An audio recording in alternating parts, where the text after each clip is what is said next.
I feel Like, like, naps are good for you, man. Like, I was reading this like article about that some people can live off of like 4 hours of sleep a day in a 24-hour period, but they do it by like napping throughout the day. And what it does is it tricks your brain into like going right into REM sleep because you get so little of it. So when you sleep, you spend a lot of it like not really sleeping. When you sleep, when you enter what's called REM sleep or rapid eye movement sleep, that's when like your body's like actually sleeping, and that's when it's actually like regaining energy, right? yeah, And it takes a lot, those 8 hours of sleep, like most of it isn't doing that. But when you separate your time into sleep, it kind of, separate your sleep schedule into naps, it tricks your brain and it goes right to REM sleep when you do it. So you can survive on like 4 hours of sleep in a 24-hour period or 5 hours of sleep. The thing is that if you don't get those naps, if you skip one, you're like fucked for the rest of the day. So it's like a balancing act. yeah. I don't rely on the nap. I get my sleep when I need it, but like on my days Same, off, same. I get my sleep when I need it. My days off though, like I've got nothing to do, and I'm like, I'm gonna take like a 30-minute power nap. yeah. Yeah, Oh yeah.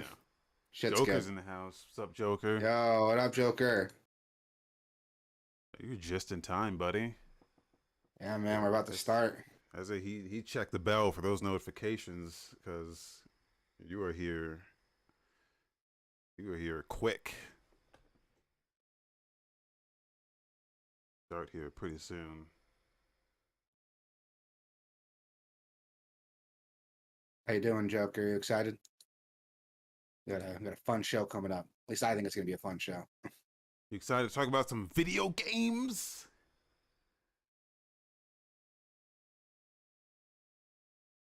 I said video games. It's like Macho Man Randy Savage. Oh yeah. My fucking brother-in-law could do like the best Macho Man impression. It's fucking hilarious, dude. Every time he does it, I lose my shit. Granted, I'm fucked up when he does it, so I don't know if it's like really that good or if I'm just like drunk and think it's funny, but it cracks me up. So Okay, well, let me hit record here and see if it fucking works the first time. It never does, but here we go. Here we go. And here we go.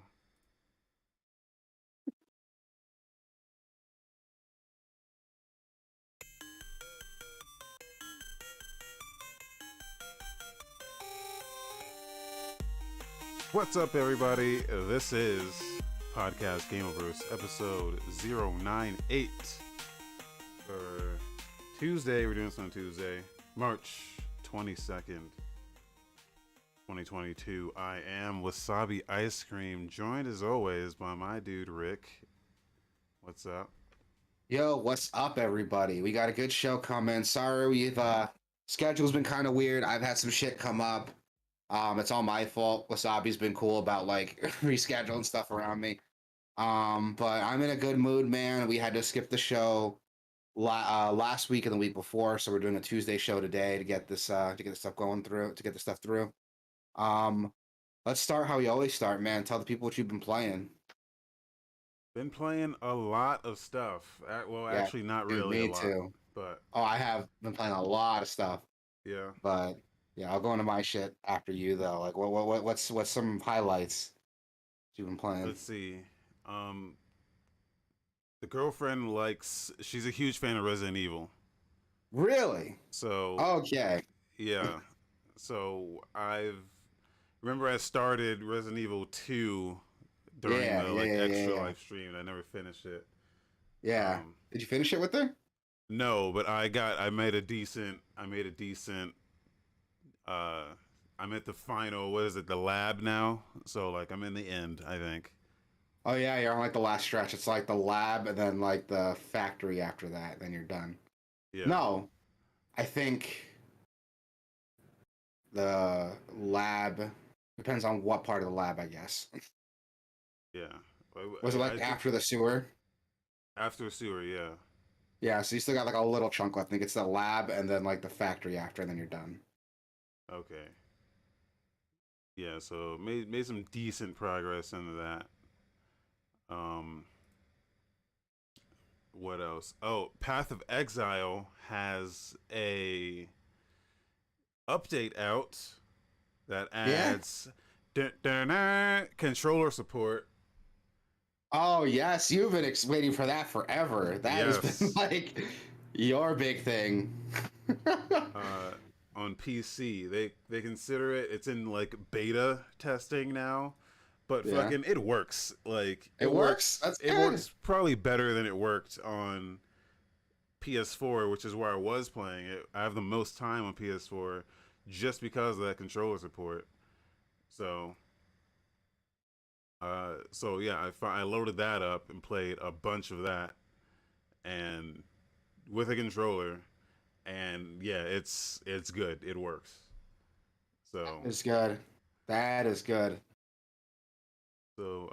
Look forward to not seeing me for a while because I will be in Path of Exile playing it with a controller as God intended. Now it's still not as good as Diablo, Yeah. but it's fine for what it is. Like it's fine. It's functional. It's more than functional than most of these games with like shitty controller support. So That's good. yeah. That is good. I'm The glad that's working out for you then. Yeah. The only thing that sucks about it is you can't switch like on the fly. You can't switch between the controller and then, like if you like pull a menu up and you want to use a mouse, you can't do that. It locks you into using one or the other. So, I mean, why would you want to jump around? I well, because guess. if you Well, I pull guess a for the menu menu. up, yeah, if you pull a menu up, you can just reach for the mouse real quick and then do your menu shit and then go back to controller.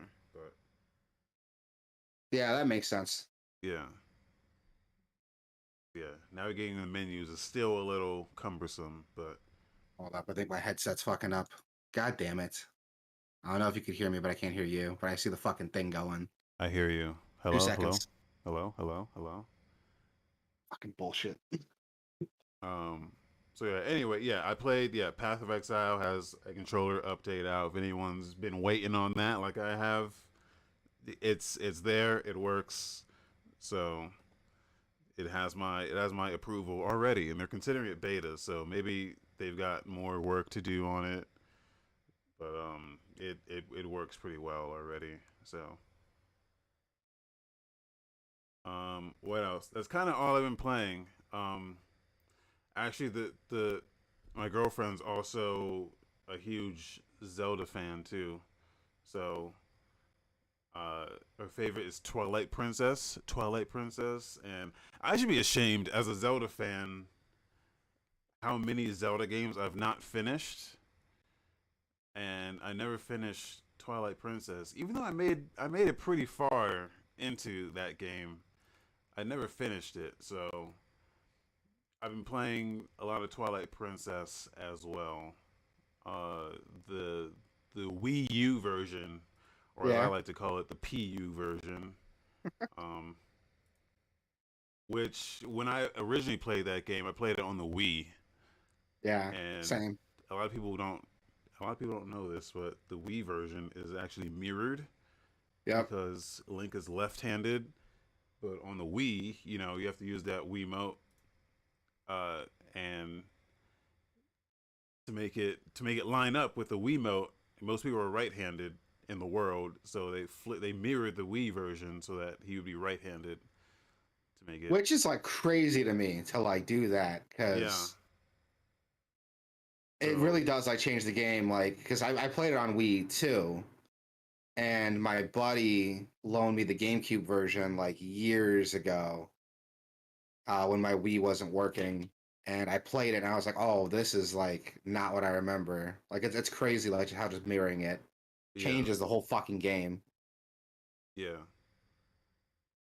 So yeah, that threw me off once I started the Wii U version, the remaster, which is still not on Switch, but whatever. And it pisses me off that the Wii U remaster like is only the GameCube version. Like, it doesn't have like an option to play the Wii version with like I thought motion it did controls and have an stuff. option.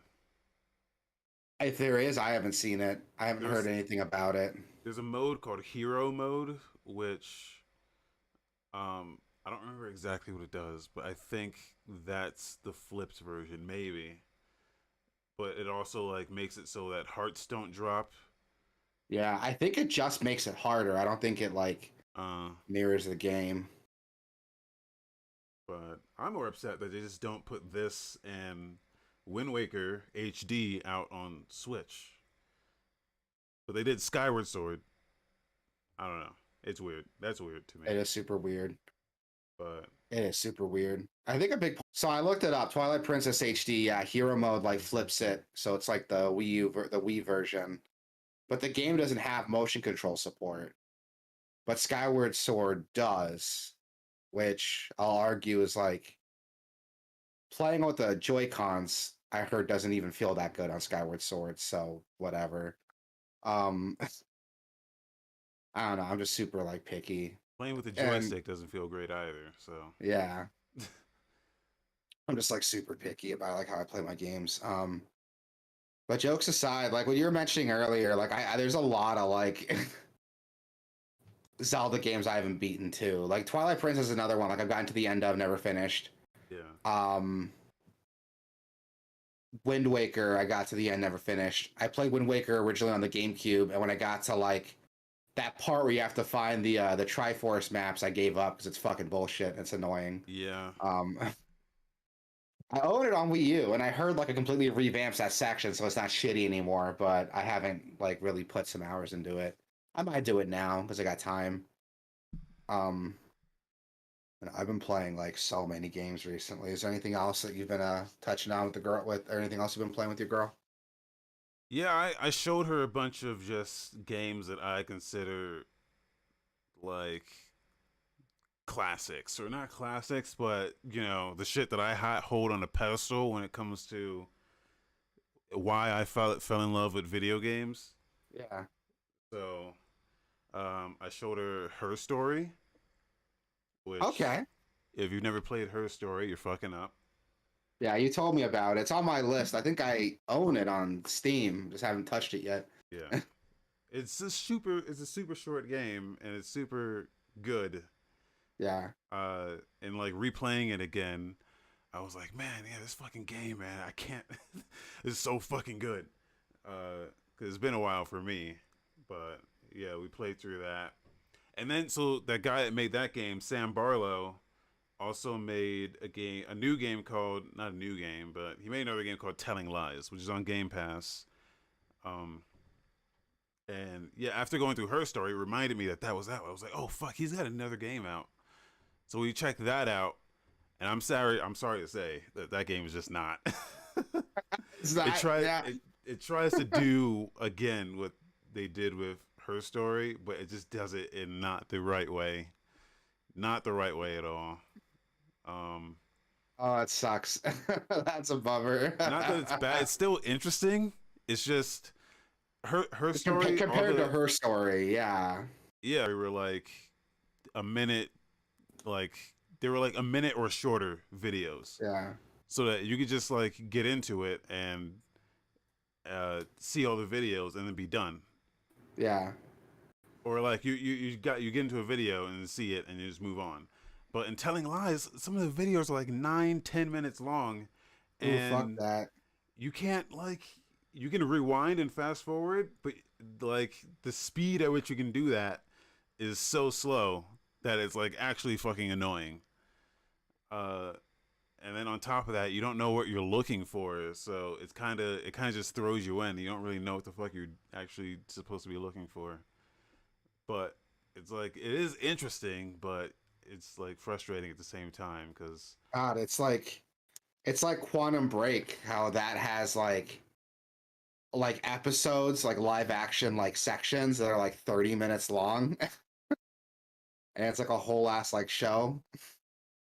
but it's different because in Telling Lies you have to watch the video, you have to watch all the Yeah. context is in just these videos, and you don't know what you're looking for, so it's like it works the same way as her story where you're searching for like words that are said, but it'll hold on. B Master says we can't understand a word you're saying. Let me. You sound fine to me. Yeah, I don't know. How's that, B Master? Is that any better?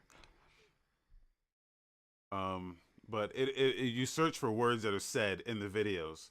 So if you search for the word love, it'll say, hey, the word love is said at minute 7 in this video, and it'll take you to minute 7 where that word is said. But there's a whole 7 minutes before that of context, and there could be a whole another 2 minutes after that of context that you don't know what you need. I don't know. It's frustrating. You have to like play it to like get it. It's a little confusing, but yeah. It's a trip. It's It looks just good. not as good. It's not as good. B asked if we can stop talking for a second. I don't think you understand how a podcast works, dude. Like, what's wrong? Are you breaking up, or do we sound bad?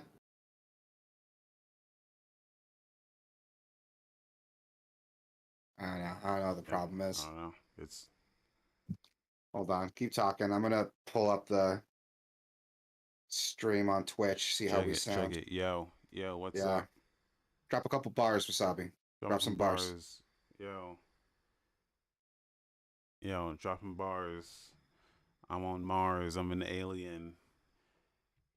I'm just playing though. They don't know who it is when I come through the door.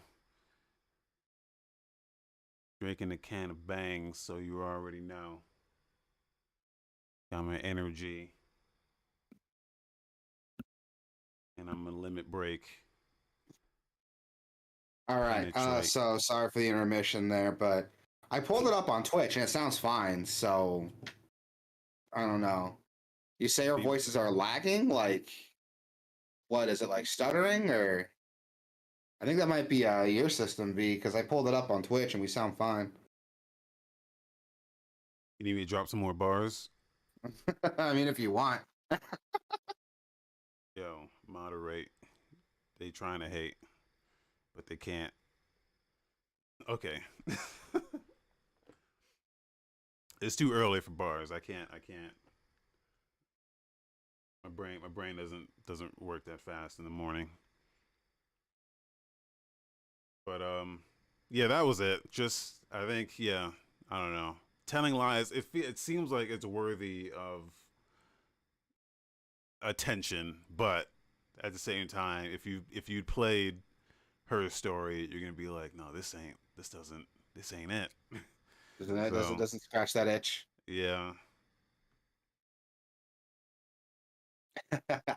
um, I've been playing a lot actually.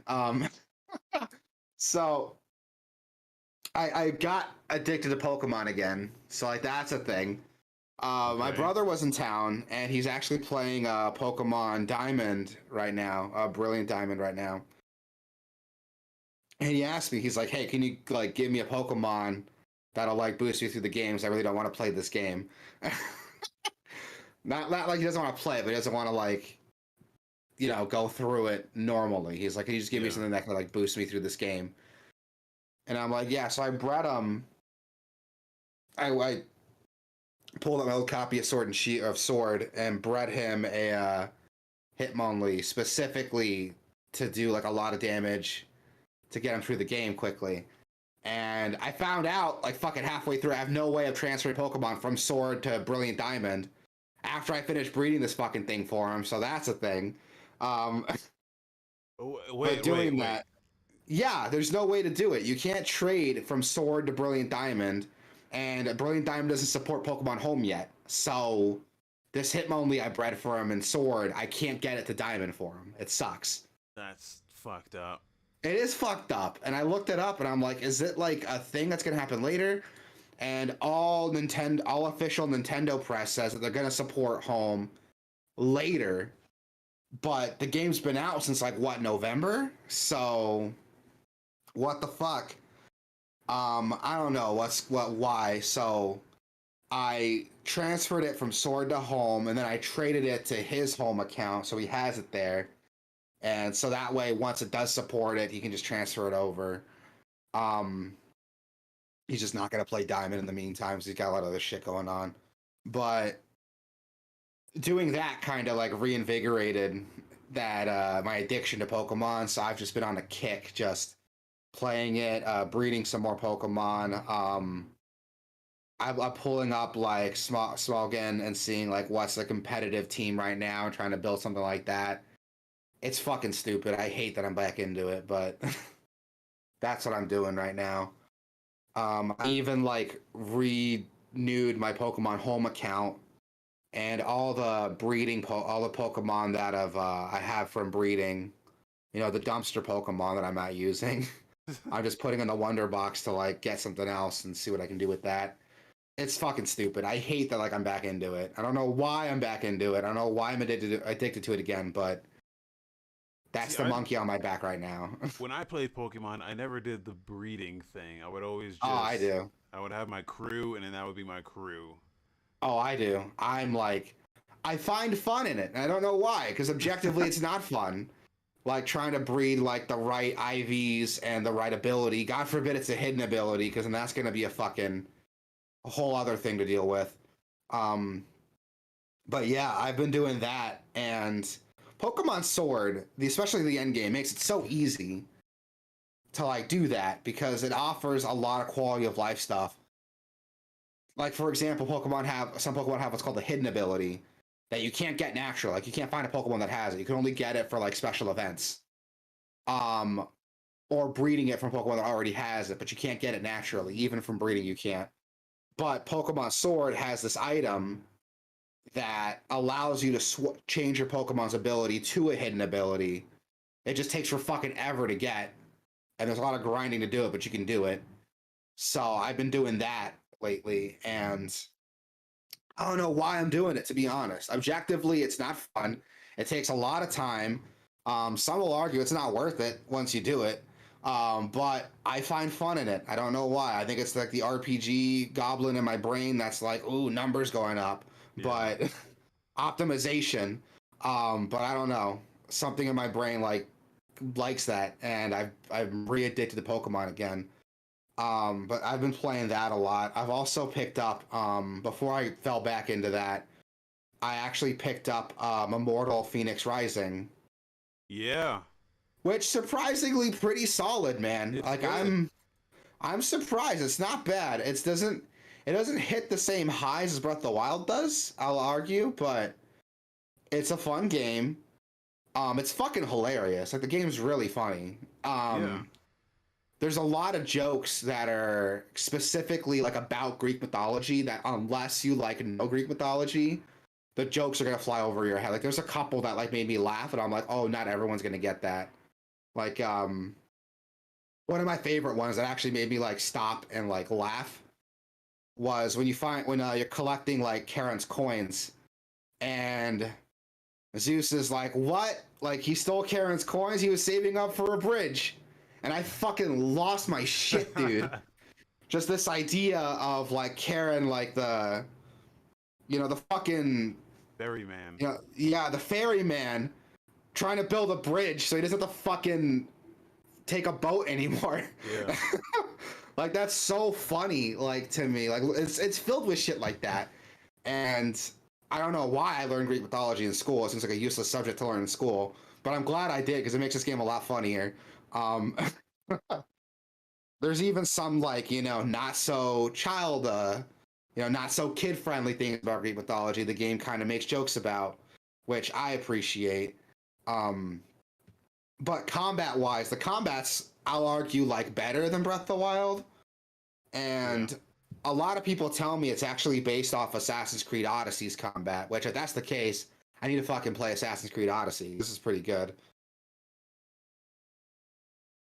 I'm not too far into it, but I do like what I'm playing, and it's really fun. I picked up the deluxe edition, so it has all the DLC. And I guess after the base game, there's like another expansion that continues the game after that, and then there's like another game that's based on like Chinese mythology that's also in it. and like a beat 'em up that's there after that. So What? yeah, I guess it's like an isometric beat 'em up. Hold on, let me see what it's called. That's one of the things I like about Ubisoft is that they support the fuck out of their games. Where like most studios just put a thing out and then if it doesn't hit, they'll just fucking forget about it. But Ubisoft supports the fuck like even the ones like most of the games just don't hit, but they'll support them for fucking years. Yeah, I found it. It's called The Lost Gods. So here's a review from ACG, and it's basically like an isometric beat 'em up. Shouts out to ACG. Yeah. Yeah, well.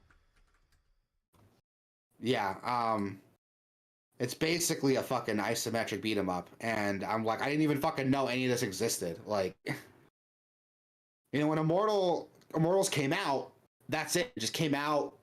It had its time in the spotlight. And I didn't hear anything about it after. I didn't know there was all this like post game content and all this like post release support for it. Because the game has like I think it's like 3 different expansions right now. It has a continuation of the main game. It has a another expansion that takes place in more Eastern Chinese mythology, and then it has this Lost Gods that's just like a beat 'em up. It's like fuck, I didn't know any of this shit it like existed. So I'm excited to like be playing that and get into that, but I'm playing so many games right now. On top of this, Trials of Mana was on sale the other day, so I picked that up. Okay. The Trials of Mana remake. And I gotta say, that's pretty solid too. Like, it's PS2 as fuck though. I'm gonna be honest, that game feels like a PS2 game. So if you don't like that like PS2 jank, you're not gonna like this game. But if you like those kinds of games, if you played like those kind of janky PS2 action games, you know what I'm talking about. You know what I mean. Yeah. Like you'll like Trials of Mana, and that's what this game is. It's Pro Jared described it as a remake of an SNES game that feels like a PS2 game that's released on modern systems, and that's exactly what this game is.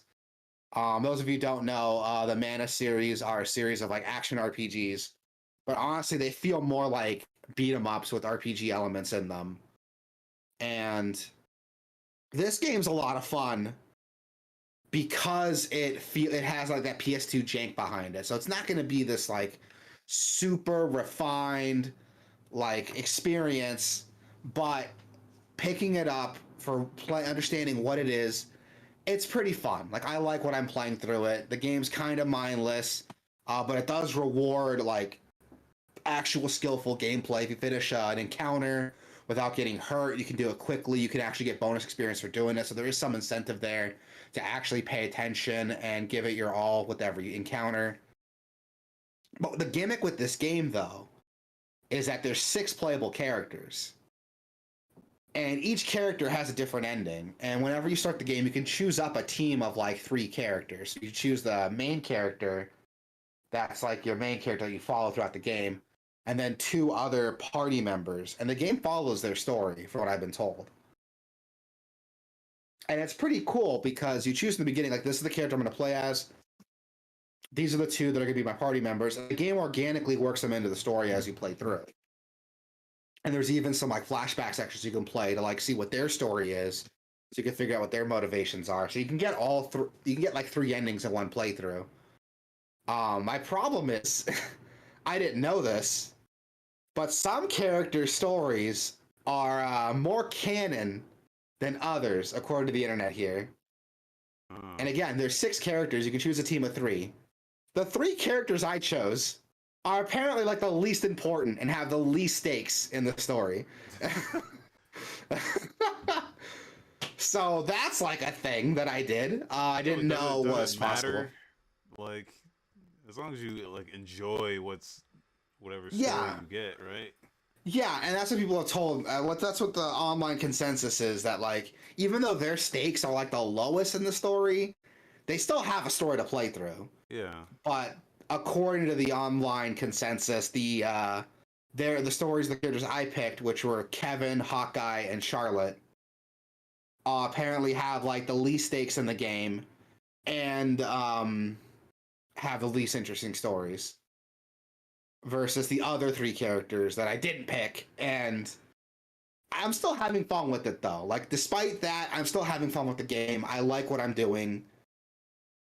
It is a fun game. And from what I've been told, there's a lot of depth to it later.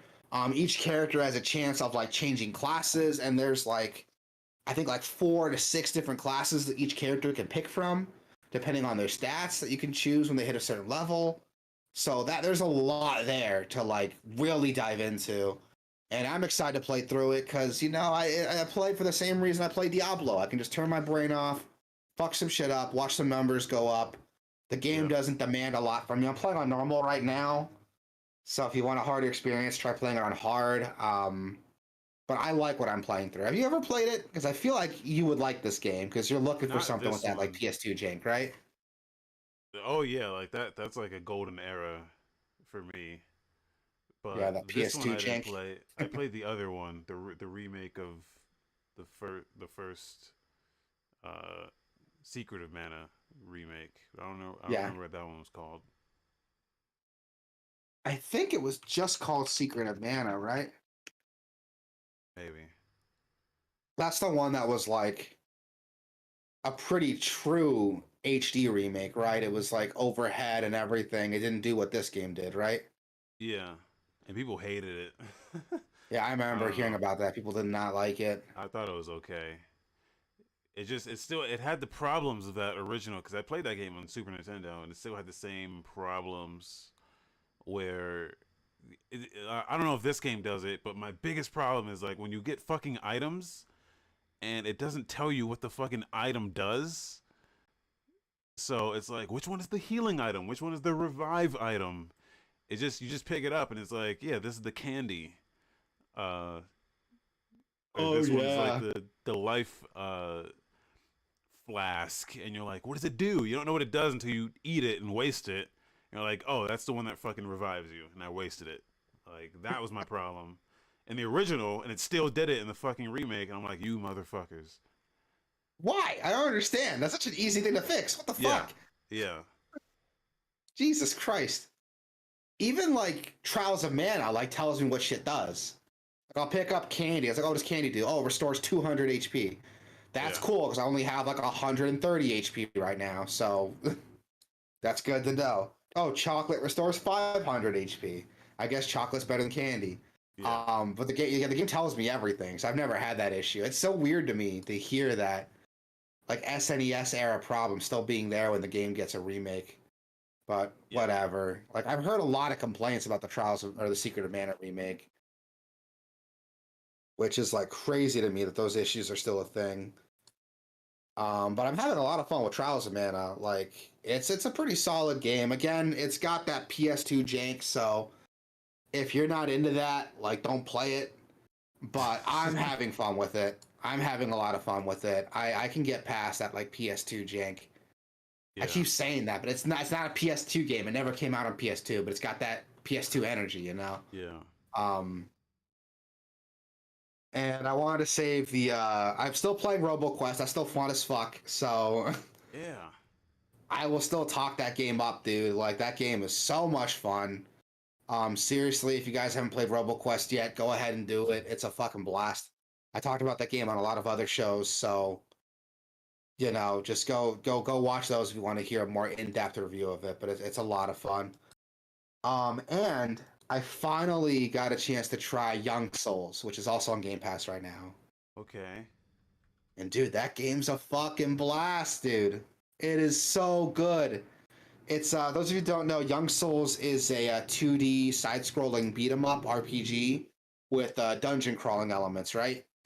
Um, so imagine like a normal beat 'em up, you know, with screen transitions, but instead of like moving from left to right, there are like dungeons you can go through with different routes you can take. And these dungeons you go through, you're trying to find like an artifact or find something to get to the end. I'm doing a shitty job explaining it, but it's a lot of fun, trust me. But the big thing I want to talk about is the combat. The combat is so smooth and tight, and it feels really good. It's meant to be like a two-player game because there's two characters you choose from, a pair of twins, right? But playing through the game by yourself, it gives you the option to swap between them on the fly. So you can only play one of them at a time, but you can swap between them. You can even like tag another one in during a combo and continue combos, kind of like Marvel vs. Capcom. And it's really cool because you can equip them out and deck them out individually, so they don't share the same equipment. You have to pick and choose. I want this guy to have this weapon, this girl to have a different weapon. Um, you have to choose that equipment between the two of them. And so what I've been doing is I have one of them being quick. Even their stats can develop differently. You could even level them up and choose different stats to level up individually too. So what I've been doing is for the boy, I invested a lot of points into more stamina so he can like dodge around more quickly and more often. And I dumped more points into HP and attack for the girl. And I'm giving her all the heavy weapons. So she's like my main damage dealer. And the boy is like my speedster kind of character, you know, my faster character. And I gotta say, dude, it's a lot of fun. Like, and equipment drops. They all have different stats, different abilities. I don't want to say it's like Diablo because I haven't seen like that much equipment drop yet. But a lot of equipment can have different effects. Like, oh, you build up magic faster, but you attack slower. There's this axe I picked up that does more damage and attacks slower, but it gives me like super armor, so I can't get stunned while I'm attacking with it. And the game's really good. It's really, really reactive. So you really need to like pay attention to what's going on. It's got a parry system, but unlike most games where you can parry and cancel an attack with the parry, you can't parry till the animation's done. So you gotta be careful, like when you're attacking, when you're playing offensively, because while you're doing that, you can't parry until that animation's done with your attack. The only thing you can do is like dodge. Dodging cancels out your animations, but those are limited, and you use up stamina when you do it. So you gotta wait for that stamina to refill, kind of like Dark Souls. There's a lot of thought into this combat system. There's even air juggles and different stuff you can do that I don't want to get into. It's a lot of fun. The game likes to kind of brag about how tough it is. Even like the main difficulty, the game says, hey, this is like a harder difficulty, but this is what we built the game around. This is what we recommend you play on. If you don't want to, we understand, but this is what the experience we wanted to give. And the game's not easy. Like, I really am trying with like every boss fight, every enemy encounter. And what's cool is that once you die, if it's a boss fight, you can start right from the start of the boss fight again. So it's not like super punishing when you get your ass kicked. So it feels good to play through. I'm being kind of vague with it because I don't want to spoil too much of the game. It's got a really good story. It's a really fun sense of humor.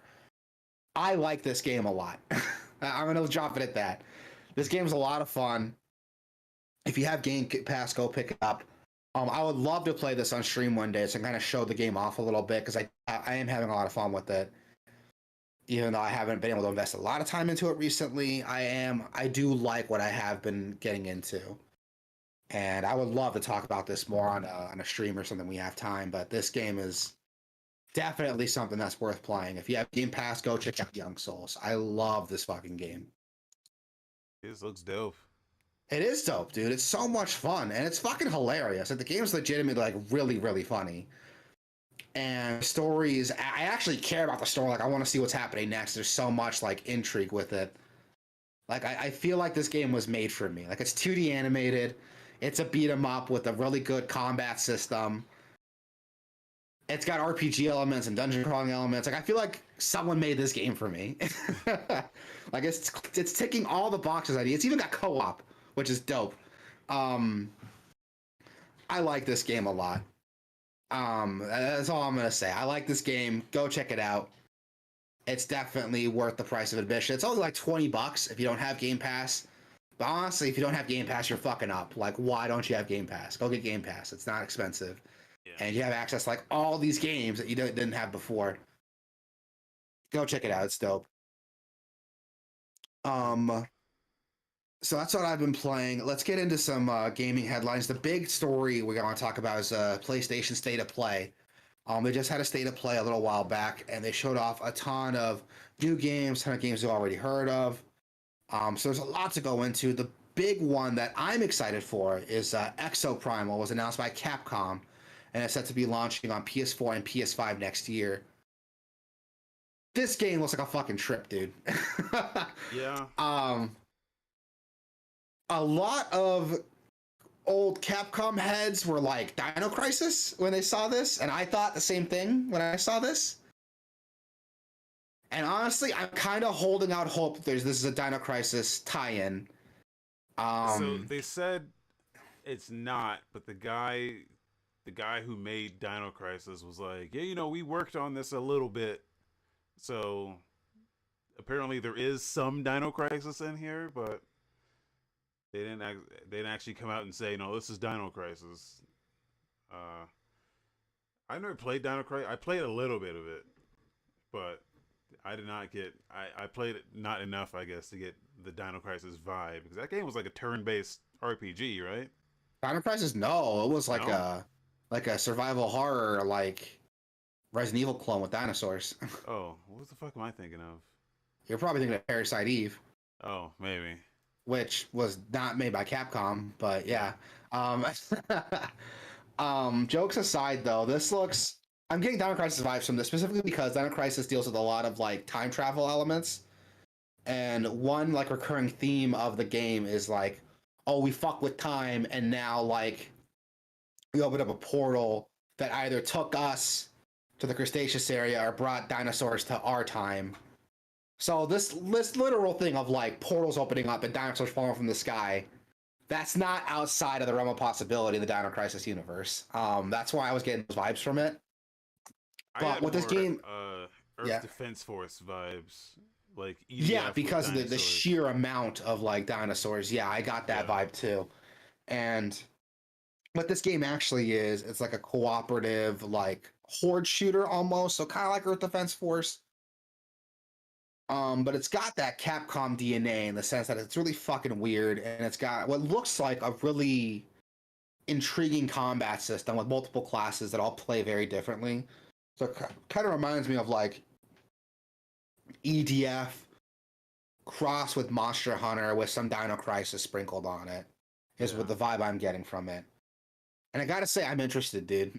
Like, It looks dope. yeah, this looks insane, and I'm into it. I like crazy, weird shit. Why are games like afraid to be kind of dumb and silly? Like, remember back in the day when like games weren't afraid to like be kind of dumb sometimes, Because all the like serious dumb and shit weird. is what's making all the money, or like it's what's getting all the attention. Like the Last of Us is, and the Yeah, the like Horizons and Last of shit. Us is Horizons, God of Wars, Yeah. which is like fine, that's what you're into. But I missed when games were kind of dumb and weren't Yeah. afraid to be dumb. Like Yeah. this looks dumb and fun. Like I miss that. I miss dumb and fun games. And this looks like it's doing that, and I'm okay with it. Dinosaurs are literally falling from the sky, and you got to deal with it. That's cool. Like I want to see that. That's set to come out PS4 and PS5 next year. I'm gonna be watching this with some intent, dude, So because Capcom has been on a roll lately with their I games, should so I say can't wait to about see this. all the games they showed in the state of play, all of them are coming to PC, except Yeah, uh, except Returnal, which might come to PC, but they haven't said that. But everything else they show is PC as well. So really. Exo Prime yeah, was coming out to PC. I didn't know that. yeah, everything That else is they good to showed. know. Yeah, That is good to know. I'll have to check it out then. yeah. Exo Primal looks cool, so that's all I'm gonna leave it on. I want to play this game. Ghostwire Tokyo got its new story trailer. That's actually set to come out in a couple days. Yeah. On PS5. The G reviews Man are out. Lives actually. Yeah, reviews are out. G Man Lives, a YouTuber I love. He did a review on it, and a bunch of other reviewers have already put out their takes on the game. Like it looks cool. I don't know what else to say about it. It looks cool. It looks really interesting. I like the Japanese mythology behind it. The Japanese mythology is like fucking cool. Like I feel like a lot of games don't take it seriously, but games like this, Neo 2, when they take it seriously, it's like really creepy and weird Yeah. and like otherworldly feeling because It's not a culture that I grew up with, so it feels really alien to me. And I like what this game's putting out. It doesn't look like a survival horror game, really. It looks more like an action game. Like an action FPS RPG, open world, blah, blah, blah, blah, blah. But it does look really cool. Despite that, I still want to check it out. I'll probably, from the reviews I've seen, it's pretty decent from the reviews I've heard. So I'll probably check it out when it's on sale. What about you? Have you heard anything like specifically about this game that The sticks out to reviews are you? pretty mid across the Yeah. board, so uh, Yeah. yeah, Like I'll they're probably check it decent. out There's on nothing outright discount. bad about it Yeah, yet that I've heard. Which like I'm okay with. If it gives me like an interesting experience, I don't know. I don't care if the game's like okay. But again, I'm like you said, I'm probably gonna check it out when it goes on sale or something. I'm not gonna like drop 60 to 60, $70 for this game. Also got Stranger Paradise Final Fantasy Origin. It got a new trailer with a new demo available right now. I don't know what else to say about this game, dude. This game it looks like looks it should have awesome. come out. This game looks like it should have come out like 10 years ago. I feel like Trapped should be doing the soundtrack for this game, or like Limp Bizkit should be doing the soundtrack for this game. This game's edgy as fuck, Yeah, but it but looks awesome though. it looks pretty cool. Like It it's looks ticking fun. this. It's got this like guilty pleasure like thing going on that I feel like I would like it if I actually sat down and played it. There's a demo available now, so I might just download the demo and give it a shot, and if I like it, I'll pick it up. Yeah. But this looks insane and weird. I don't even know what to say about it. It just looks weird. They It's showed supposed to take more. place in like the same world as Final Fantasy One, right? That's why it's I called like think Final Fantasy so. Origin. It's Galbeth,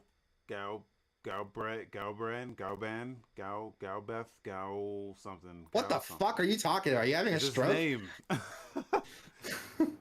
Galbrand, that's his name or some shit like that. What are you Galbeth, talking about? that's his name.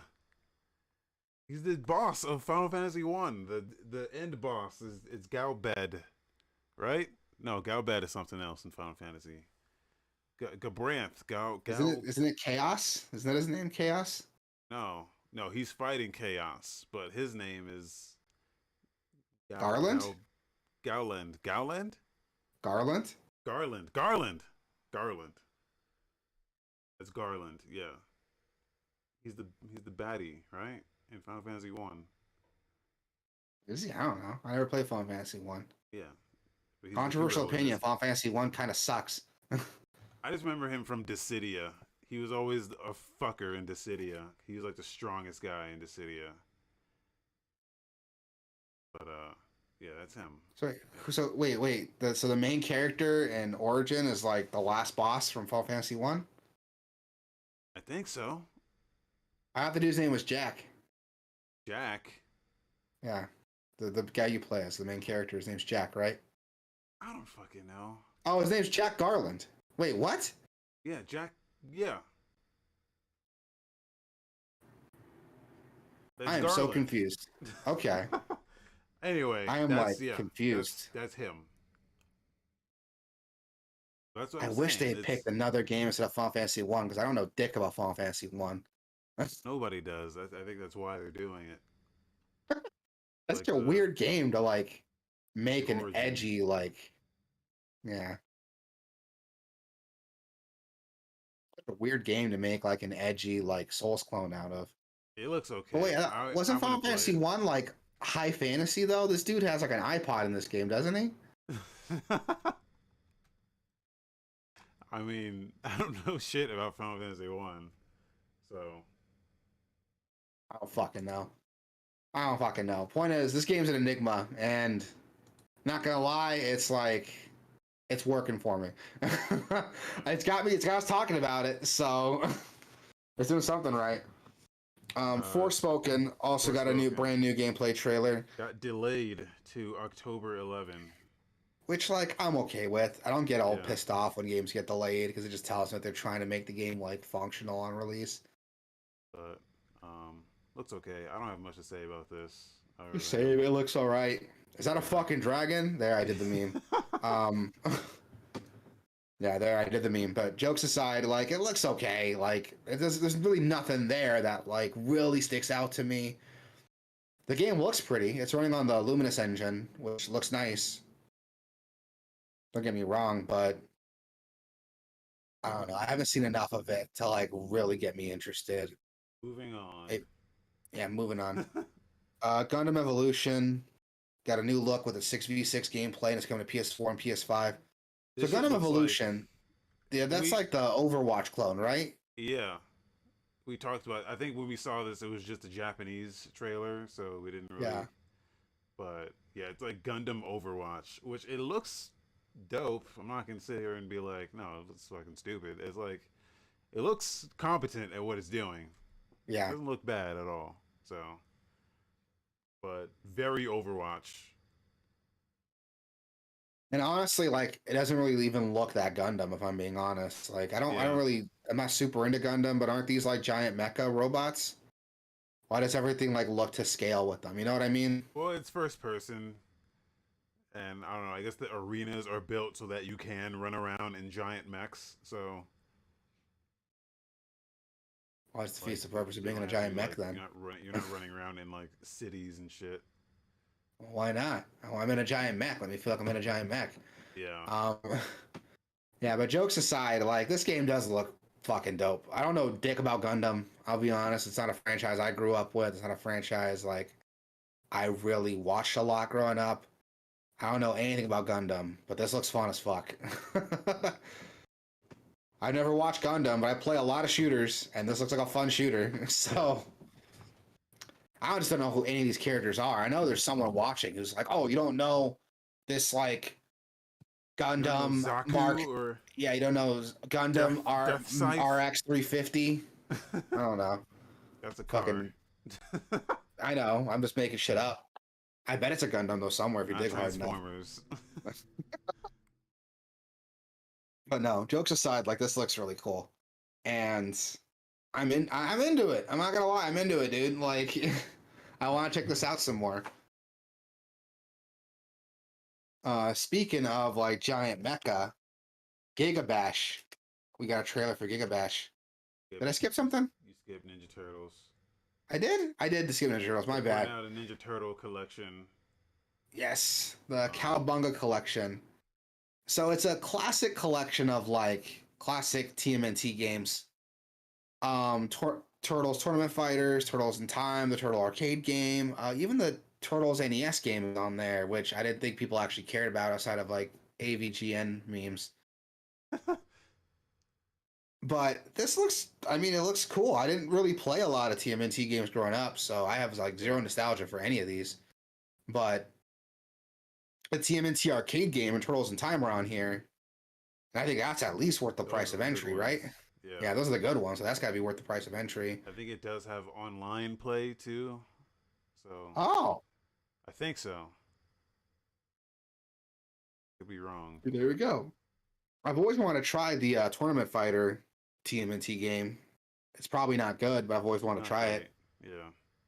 That's what I heard. But I like fighting games and I like Ninja Turtles, so I want to at least try it. Like it's probably not great, but I want to at least try it. But yeah, so that's a thing. That's set to come out. Do we have a release date for that yet? Later this year, right? Yeah, just later this year. Do we know what the Cowabunga collection is going to cost yet, or has that not been announced? Doesn't say. I mean, they don't even have a date, so I probably don't have a price either. Oh, just Googled it. According to NintendoLife.com, it's going to be $40,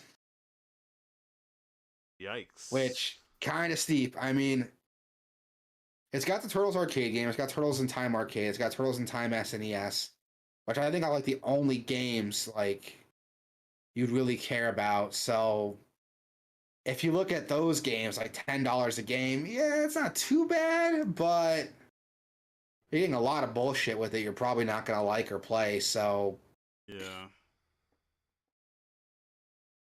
I I don't mean, know. the tournament fighter could be fun if there's people online playing it. I doubt it though. Who's playing that competitively, dude? Let's be honest here. I never really played any TMNT games. Hyperstone Heist might be fun. That's like another like TMNT beat 'em up that's on here that nobody talks about. But there's probably a reason nobody talks about it. I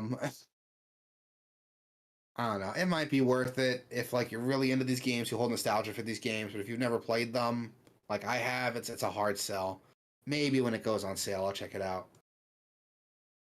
I wouldn't pay more than like $30 for that game, and even then that's like my max. We also got to look at Gigabash, which is a kaiju fighting game releasing on PS4 and PS5 later this year. This is like an arena fighter. It kind of reminds me of Power Stone a little bit. You know what I mean? Yeah, Power Stone, or like the classic, like those classic, like the GameCube Godzilla game. Yeah, like Destroy All Monsters. Yeah. Oh man, that's memory unlocked. I forgot that game existed. Shit. I played that game like forever ago when I was a kid.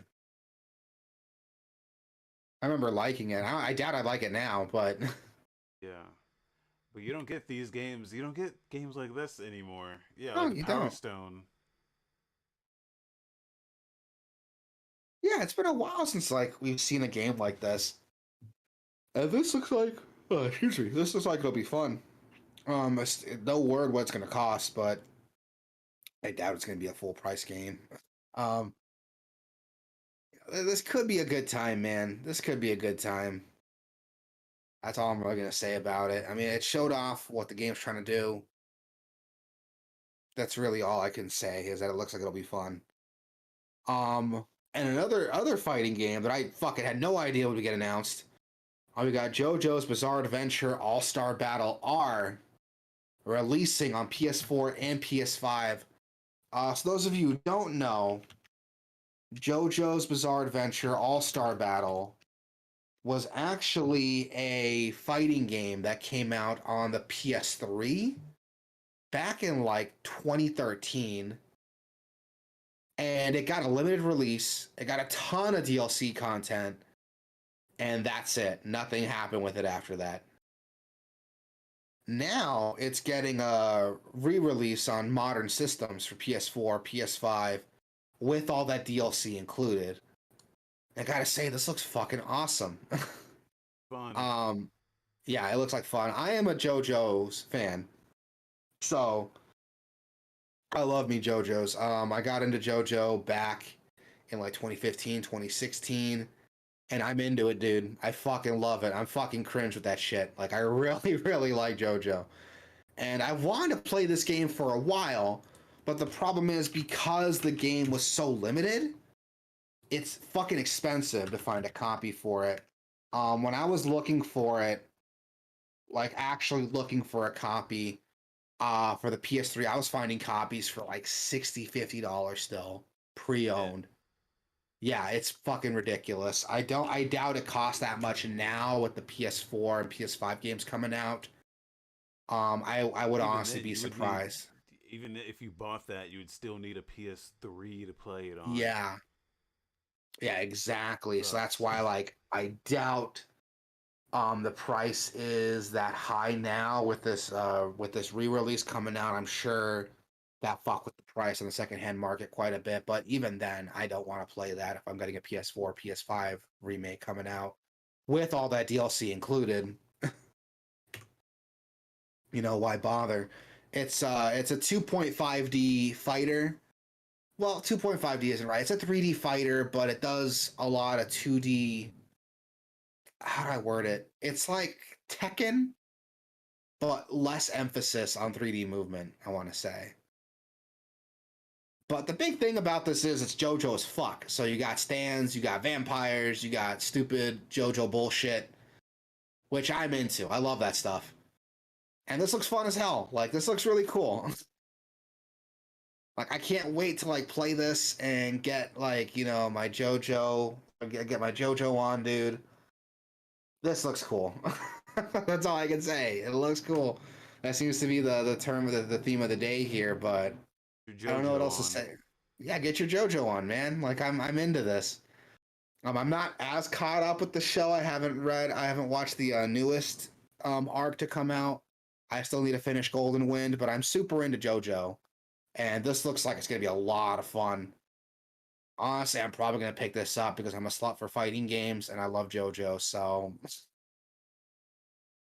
this game was like baited for me. Um, yeah, moving on. We got Trek to Yomi, 2D sword fighting games that drop on PS4 and PS5.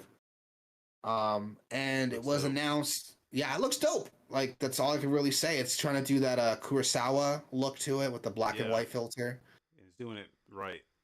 Yeah, it's doing it very right. I love what uh, I'm looking at here. because it looks like Ghost of Tsushima, but what if it was like a side-scrolling action sword fighting game rather Which than like perfect elevator pitch. That's exactly what this is. yeah. I love it. I like this. Honestly, I like 2D games, so I'm probably gonna be really into this. I really want to check this game out too. This looks like a lot of fun, honestly.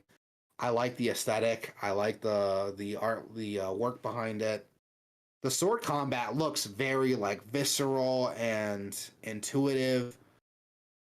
I Reminds like what me I'm of looking a at here. reminds me of a Prince of Persia or like uh Another World. Is that what that game's called? Another World? Oh, with the like hyper like realistic animation. Yeah. A little bit, but it's a 3D. It's got 3D models to it, so it doesn't Yeah. have that like kind of awkward stiffness you see in those Yeah. like 2D And like sprite games. just more of an emphasis on combat rather than like Yeah, moving and exploring and shit. yeah, which I'm cool with. Like this looks cool.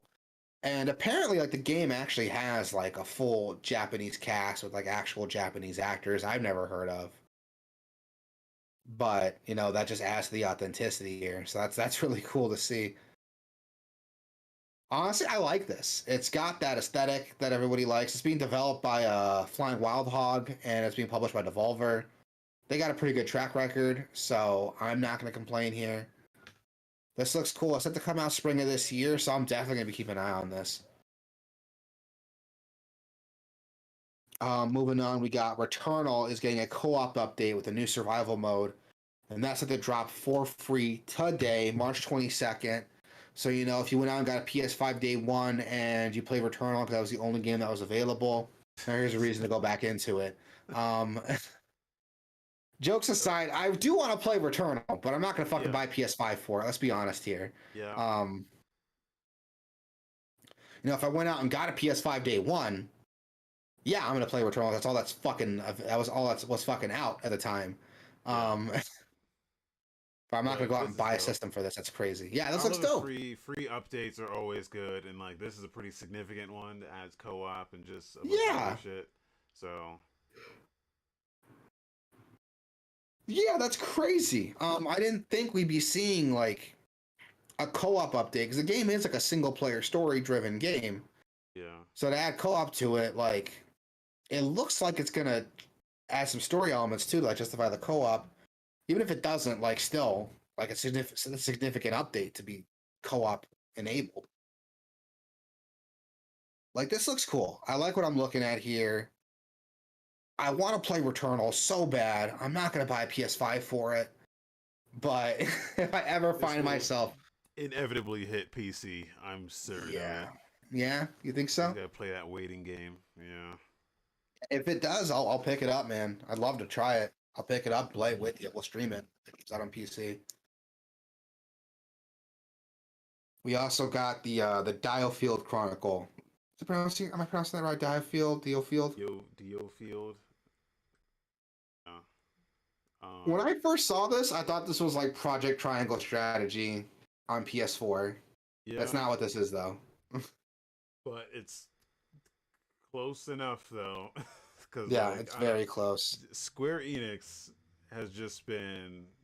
I admire their willingness to just throw shit out there and have it not hit at all, because that's what they've been doing. This is like the third or fourth game in a row where I'm like, dude, who, like, what, like, this is not.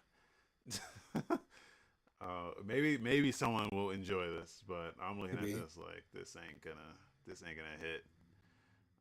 Yeah, I don't think this is gonna set the world on fire either, man. I mean, if you're a fan of like strategy RPGs, good for you. It looks like Brave. It's got this like Bravely default graphic style with like Yeah, the really plastic looking character models. You know what I mean? yeah, Which, like, if that's your thing, good for you. But I don't know who this is for. I don't think this is gonna set the world on fire. Really, I don't want to be negative. You know, I don't want games to fail. Nobody wants a game to fail. But definitely. yeah, who's this for? It looks cool. Don't get me wrong. Like, it looks really fun. I'm sure there's an audience out there for it. It's just not me. And I Yeah, don't think the install base is gonna be big enough, especially when Project Triangle Strategy just came out, right? Or it's set to come out soon. it's coming out Like, soon. yeah. So Like, I don't think there's gonna be enough room for both of these games in the I think, market at the same time. I actually think it did come out.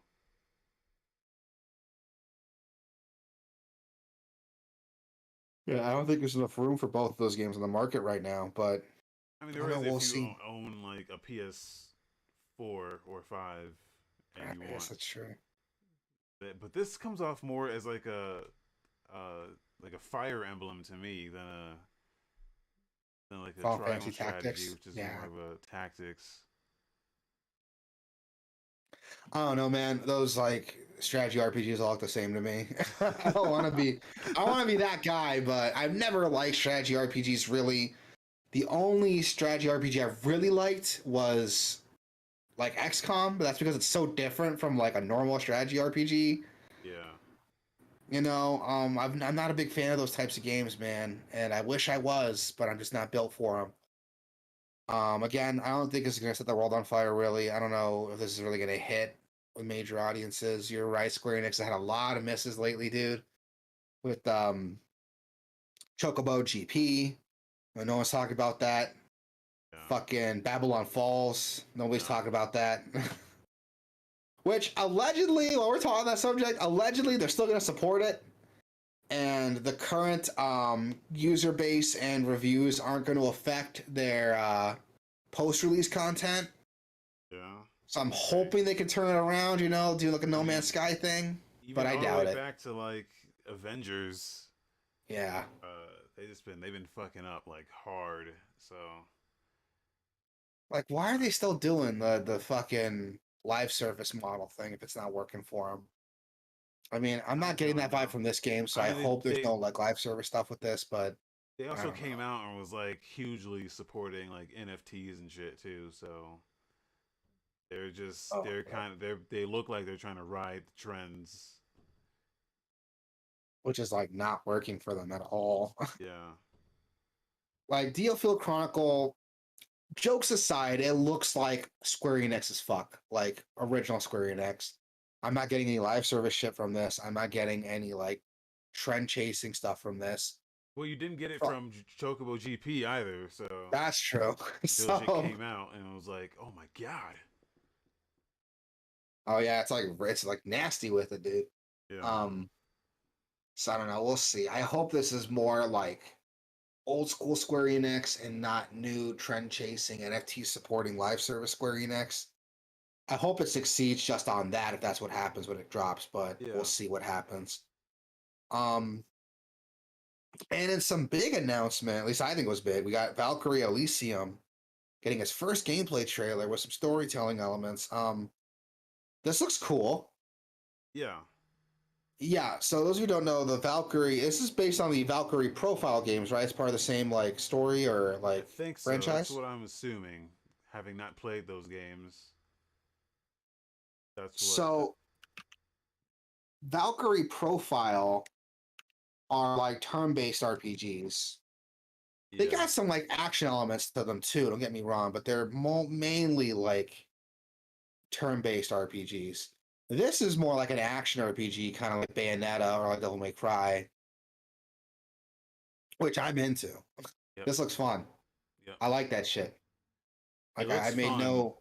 It but does look fun. also looks like again, it looks like it's from a different era. It doesn't look like it's from like it looks like a PS2 action RPG as opposed to something you would expect from 2022 Yeah, standards it's or got that like PS2 jank to it, yeah, but just the way enemies react to those hits. It's hard to describe what that PS2 jank is, but you Yeah. know it when you see I it, you know? I'm talking more of like the art style and the level design, where like there's just walls that like it looks super linear. Yeah, it's got a very linear look to it. The art style is very anime-esque, but that yeah, it's just there to like save on models or save on graphical design. Yeah. Even the way the enemies react, like if you look at a game like Devil May Cry 5 and how enemies react to hits, graphically how that game looks, that looks like a modern game. That looks like a game that's come out on modern systems. Valkyrie Elysium doesn't have that same look, and it's down to like the bones of the game. You know, it's not just graphically; it's like how the game works, how the combat works. It's hard to describe what that PS2 jank is, but when you'll know it when you see it, and I see it with this. I keep using that term PS2 jank, but I don't have another term for it, Yeah. you know. Yeah. And when I say it, you know what I'm talking about, like when I say it. So I'm gonna keep using that term when I just see stuff like that. And it's not a bad thing, you know. I like that. I grew up on that, so I'm okay with it. If the game's fun at the end of the day, who gives a fuck, you know? Yeah. And I'm into this. This looks like fun. It looks like fun. This It looks looks like like fun. fun. So Yeah, looks like a good time. coming out I this want to check year this too. out. Yeah, it's coming out this year, so you know this might scratch that itch because I'm waiting for Bayonetta 3, dude. So this might like tide me over until then, hopefully. You know, I'm looking for something that kind of like tide me over till Bayonetta 3 comes out, and I think this might do it. Or I'll probably just play Devil May Cry 5 again. Um, but jokes aside, this looks cool. This looks like fun. That's all I can really say about it, man. There hasn't been a lot to discuss with this game. All I can say is it looks fun, even though it's got that PS2 jank. And that'll do it for the PlayStation State of Play announcement. You can check out everything here on their official website if you want to get more in-depth looks at their games. I think they've released a couple trailers for everything that we've seen today. But right now, this is the main stuff we wanted to hit on. Moving on to Game Pass, we got quite a few games coming out on Game Pass, man. Shredders is available now on Game Pass for cloud, PC, and Xbox Series X and S. Which game was this? This is that snowboarding game, right? Snowboarding. Yeah. I think there might be skiing in there too, maybe. Yeah, I remember this is a new game that was set to come out. That released March 17th. I haven't heard anything about it really. It It's just been kind of out came on and went. PC for a while in I guess various forms of early access. Really? I think so. But finally hitting Game Pass, I guess. So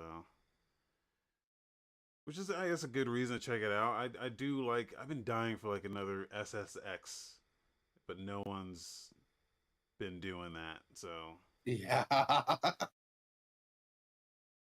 was gonna say, I haven't had anything that like scratches that itch like at all. yeah. So we're looking for something that kind of does it. You know, this might be it. I don't know too much about this though. We also got another game coming out for a cloud console. It says and PC, but that's scratched out. Was that an error? It's just cloud and console then? That's how they put it on their website. So What really? yeah. Uh so I don't know. All right, it's I'm gonna fuck this name up. Dungeon of Nalbuk, Nalbuck, the Amulet I of think you got it right. Chaos. Yeah. So I don't know about this game. I've never heard of this game before, but I did look it up a little bit before the show. It looks kind of like a dungeon crawler RPG, They said it's a like not too, tactical RPG. yeah, not too dissimilar to like D&D in the terms of like the combat's like grid based and turn based, which could be fun, but I've never heard of this game before. And this game's been out since like 2020. Wow. Yeah, so I might check this out because you know me, I like me some D&D, and this looks like it's trying to, you know, be D&D. But there are better games that do that, so I don't know. Yeah. It depends. It's got a very cartoony look to it, so if the gameplay, is kind of silly to match it, it might be worth checking out. But I don't know. We also got a release of Tainted Grail Conquest. This is another one I'd never heard about until I saw the Game Pass release for it. So Yeah, this is like a deck building Souls-like, is the vibe I'm getting from it. Or am I making that up? they put in their little description there: deck building roguelike RPG. Which deck building I'm already like, Yeah, not for you say me. deck building, I'm expecting a thing, but looking at this gameplay, I'm like, where's the deck? Show me your deck. Oh my god. um that reminds me of a funny story I'll tell you about later. I looked up a review of it and it's got like the deck building stuff is like right there front and center of the deck in the review. Which like could be interesting. It's got like a turn-based RPG system to it, but it's got this like kind of dark fantasy, like Dark Souls aesthetic too, which is why I was bringing the Dark Souls comparison to it, not because it's like hard. I mean, I'm not that uncreative. I gotta call everything Dark Souls when it's not easy. Um, Dark Souls is more just the difficulty, people. Also like the aesthetic, but whatever. It looks pretty interesting. Like, I mean, if you like those kinds of RPGs, this might be worth your time and up your alley, but I've never really been into like deck building RPGs really. So I don't know if I'm really gonna get into this. What was It's the on first Game game that Pass. did this?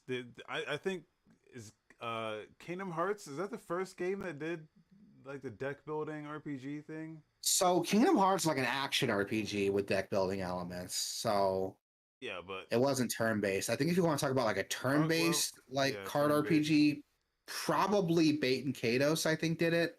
Oh fuck. Yeah. Wow. I Did mean, you that might be unlock a right. memory for you? Yeah, that did. Brain blast. Shit. Yeah, I've never played Bait and Kados, by the way. I've just heard about it, and a buddy of mine was super into it when I was younger, and he says it's really cool, but I've never really played anything that had like a deck building RPG like gameplay before. That's the game I can think of that's done it. They're really popular now, but yeah, it's something like that I do remember existed back in the days, but Chain of Memories is like my first memory of it. Yeah, I think Chain of Memory is like my first deck building game that wasn't like directly a card game. Yeah. But that's like an action RPG again. That's not turn based. Yeah. Um, which I'm not even going to go into like how Kingdom Hearts and Memories plays. That's like a whole fucking description. Um, but this looks cool. This looks like it could be fun. I like turn-based RPGs.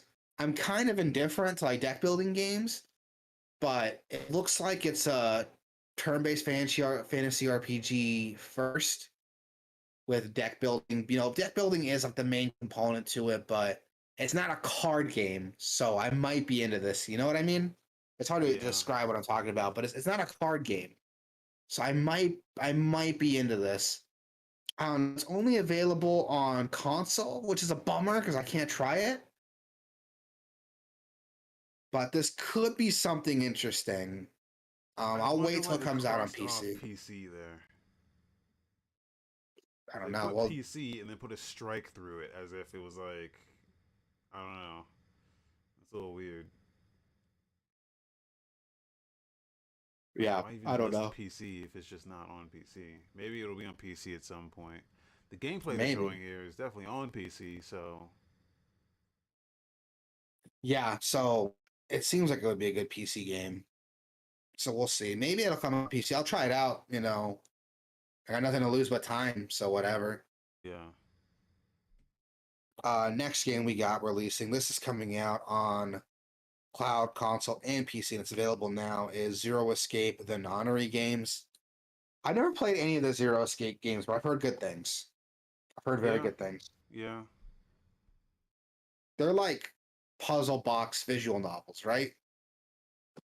Basically, yeah, I Like think escape so. room puzzle box type games. I'm making that up. Yeah, I mean, it's never been my thing. Sometimes I can enjoy like a this type of game, like Danganronpa was really good, but I've heard you know, good things about Danganronpa. I've I have a never low played them. tolerance. I've never played them, but I've heard good things. And this looks like it's just more of that. It's from the same developer, right? Uh, I don't know. I thought it was. I can't like prove that or disprove it. Yeah, We got Norco available for PC on March 24th, so the next 2 days. This very game good looks like a show. trip. Oh, you mean Norco? Norco. Okay. Yeah.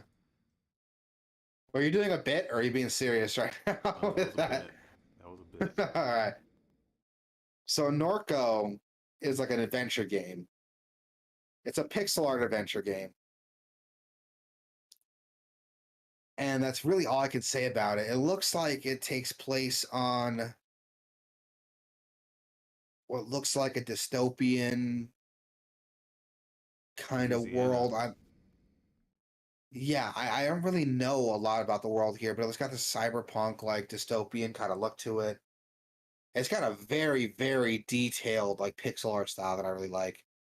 But it is a point click adventure game, which isn't for everybody. It's not my cup of tea, but I'm not going to shit on it because I know that there is an audience for this and people who like that kind of gameplay, even though it's not my thing.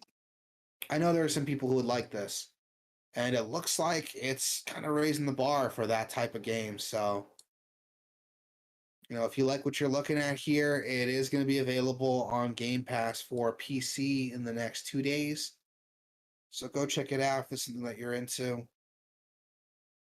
We got F1 2021 releasing on console, also dropping March 24th. I mean, it's an F1 game, man. what can I say about it? Um, we talked about these like hardcore like racing sims before, F1, GT.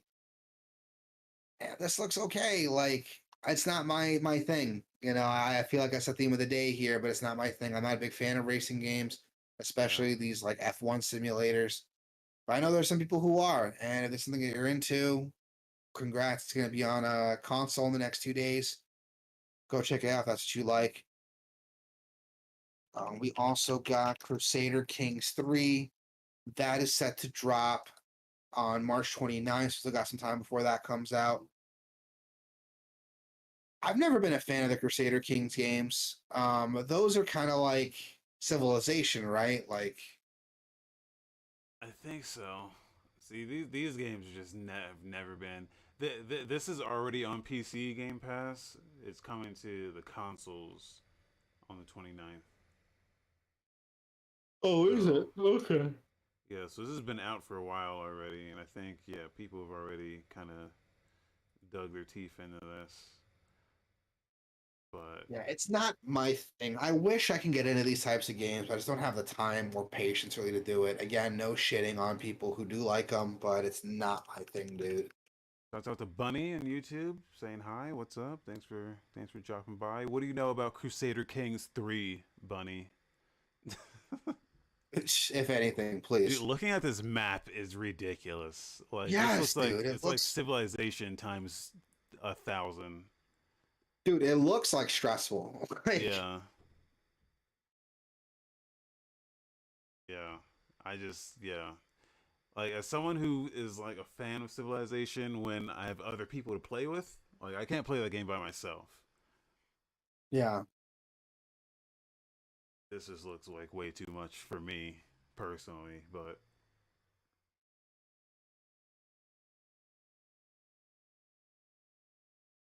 I know this game has its audience, so but yeah, it's a lot. It's yeah, coming to exactly. It's console. way too much. It's way coming too to much for console. me. So imagine trying to play this on a fucking console. Not trying to play it, period. Um, yeah, jokes aside. Again, I don't want to shit on it too hard because I know there's an audience for this. It's just Yeah, not me, so I shouldn't shit on it. I'm sure there are people who are excited to be playing this. I'm sure there's someone out there who's like, "Oh, it's finally coming to console. Great." You know, the same way you got excited for controller support on Path of Exile. I'm sure yeah. someone's getting excited that Crusader Kings 3 is coming to console. Um, I still don't want to shit on it because it's not my thing. But you know what is my thing? This next game that we got coming out. That's this dropping on cloud, console, and PC. Weird West is dropping on March 31st. Have you heard of this game before? I've heard of it. So Devolver Digital is releasing this game. I heard about this game like got forever ago. So this is like an isometric open world dark fantasy Wild West game. So like a cult Wild West, kind of like Dark Watch almost. But what's cool with this is that it is an immersive sim, believe it or not. So it's an open world game. It's got an open world that like changes depending on the choices you make and the way you tackle objectives.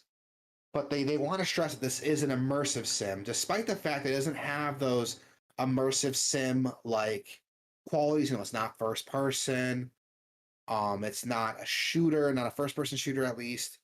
It's an isometric action RPG, but it has those Okay. immersive sim elements with a very deep, well crafted world and a story that can change on the choices you make and objectives that have multiple different ways to tackle them, different stats you can level up to tackle these objectives and tackle problems.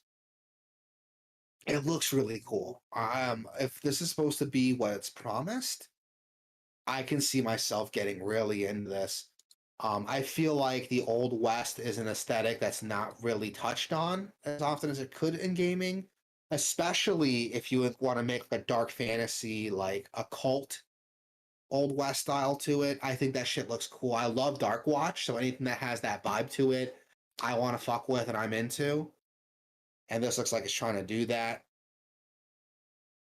Is I can't this really. What was that? is this multiplayer? Can it be can That it is be a like very good question, and I don't know. I know Giant Bomb has an hour long just play of this with the devs that they put up like a couple days ago. Yeah. So I might check that out just to get a more better overview of exactly what this game does. According to the Steam page, it is single player, Okay, okay. which I'm not surprised with. It is meant to be this like story driven, immersive sim. Yeah, but there Um, are games like this that are that's true. Ascent is multiplayer. a good example. You know that game sucks. So I don't want to talk about that too I much. wasn't talking about that game. I was talking more like Divinity or Oh yeah, you Divinity. know. So this game looks cool. I'm definitely into it. Again, I like immersive sims. I like old west aesthetics. I like demons and occult shit. So to mix it all together, yeah, I'm into this game. Um, it's dropping March 31st, and it's gonna be on Game Pass for everything. So I'm definitely gonna check this out. Yeah. Like at first I was Yeah, thinking it was more like a wasteland and I was like, I don't want another wasteland. It's like it's all about how it plays for me, and this plays like more like an action game, but just from an yeah, isometric view. yeah, which I'm into. This looks really cool. I can't wait till this comes out. We also got some quickies to go over. CD Projekt Red announced that a new Witcher game is officially in development, is being built on Unreal Engine 5. Don't know how I feel Yep. about that. I thought they were done with those. They're done with Geralt. Gotcha. Apparently, this is not a Geralt story. I was gonna say, I feel like that's the only way they can make a new Witcher game now, and Yeah. it kind of bums me out here that they're starting development on that because I'm like, are they just done with Cyberpunk now? Is that like as good as it's gonna get? No, they're still um, working on Cyberpunk.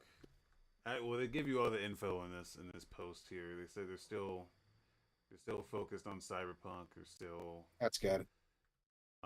I think the biggest piece of news in this is that they are like partnering with Epic Games and using the Unreal Engine instead of their own Red Engine, which is interesting. So, it'd It be is yeah, interesting. I'm wondering what kind of kickback like Epic gave them to like drop their engine for Unreal. yeah. Well, or is it a benefit to them in terms of just like not Like having to? development time and cost? Yeah, because you see how Cyberpunk turned out. You're like, yeah, maybe this engine needs more work, or Maybe. Unreal Engine is pretty tried and tested at this point. So Yeah. Yeah, you're right. So we'll see when this it's officially started development. So if you guys remember, when Cyberpunk got announced, remember how long that took to come out? Um, yeah, so we'll see what they do with Witcher. Right now, I'm kind of curious about it. Witcher's definitely getting some new attention now. The Netflix series that's coming out, I think they just dropped their new season, and Netflix has it renewed for a couple more seasons too. So I'm sure they'll ride the coattails on that to kind of keep The Witcher in like the cultural zeitgeist. yeah.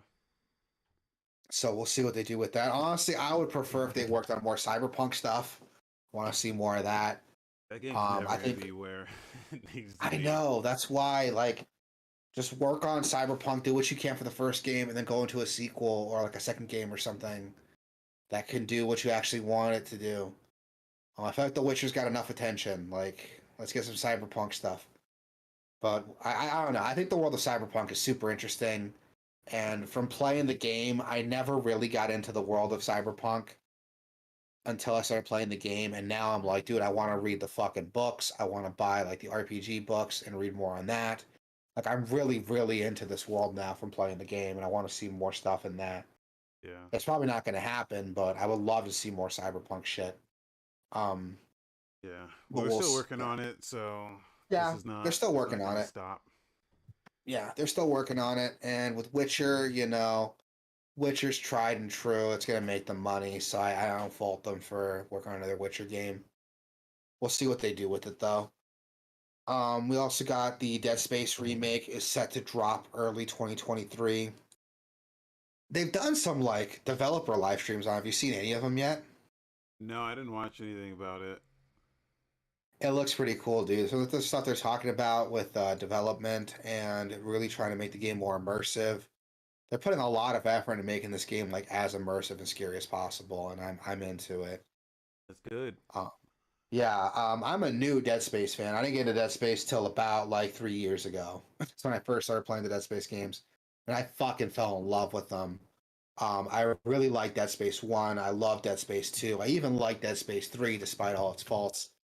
So to hear a remake coming out, I'm like, yeah, dude, I'm into it.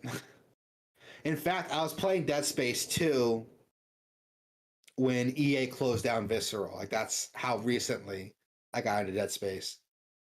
So I'm excited. I'm glad that this is we're getting a remake of it because I can't wait to see what they do with modern hardware. And especially since like it's cool to like be a good survival horror game again. You know what I mean? Resident Evil 2 remake. It's cool and commercially viable now to like take your time and be a slow, scary game. So I can't wait to see what they do with this. Don't fuck it up, EA. That's all I'm gonna say. Don't fuck this up. If you fuck this up, I'm gonna be pissed. Axiom Verge 2 is also coming to Steam on August 11th. I thought this was already out on Steam, but no, it was on Epic, right? Yeah, it's out on Epic and like on console, but it's not on Steam yet. So Sure. Well, that's cool. It's coming out August 11th, so that'll be cool to see. I still gotta play the first Axiom Verge. I haven't tried the first one yet. I really gotta get into it. both games are different.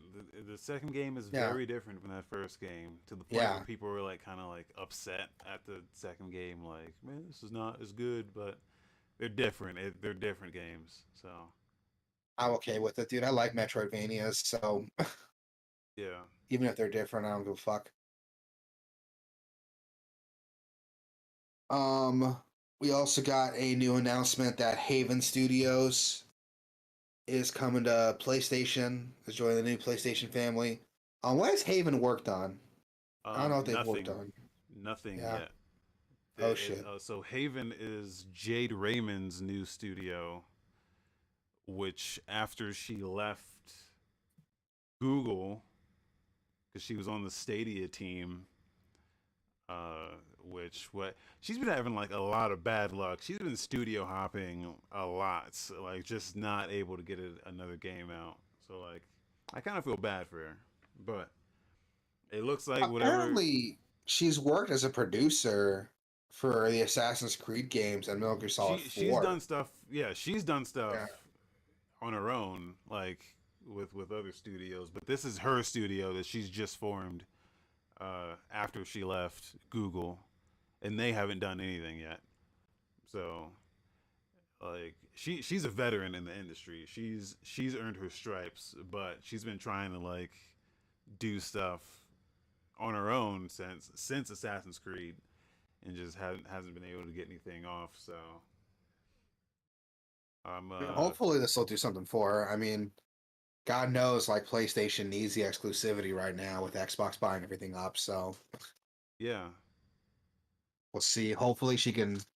They'll give her like the freedom and leeway to kind of do something interesting. Now that PlayStation's looking for like that exclusivity. Yeah, apparently they're working on a multiplayer game. So, Oh, of course they are. yeah. Single player games aren't cool anymore. Yeah. Um, AAA multiplayer experience. So, okay. Oh, that's I've never heard of that before. yeah. I've So, never ever heard of a project come out that's very vague, the very vague multiplayer experience. yeah. Well, we'll see what that entails. Yeah, But yeah, we'll see. Overwatch 2 PvP beta signups are open right now, so if you want to check that out, there's a link in the show notes. You go yeah, sign up if you want to join that beta. I don't I know don't if know it's what they're still. looking for. I don't The think it's opt-in still button's still active. there. It shows me it's still active. You go to the link. It like, oh no, it's. They just changed the link.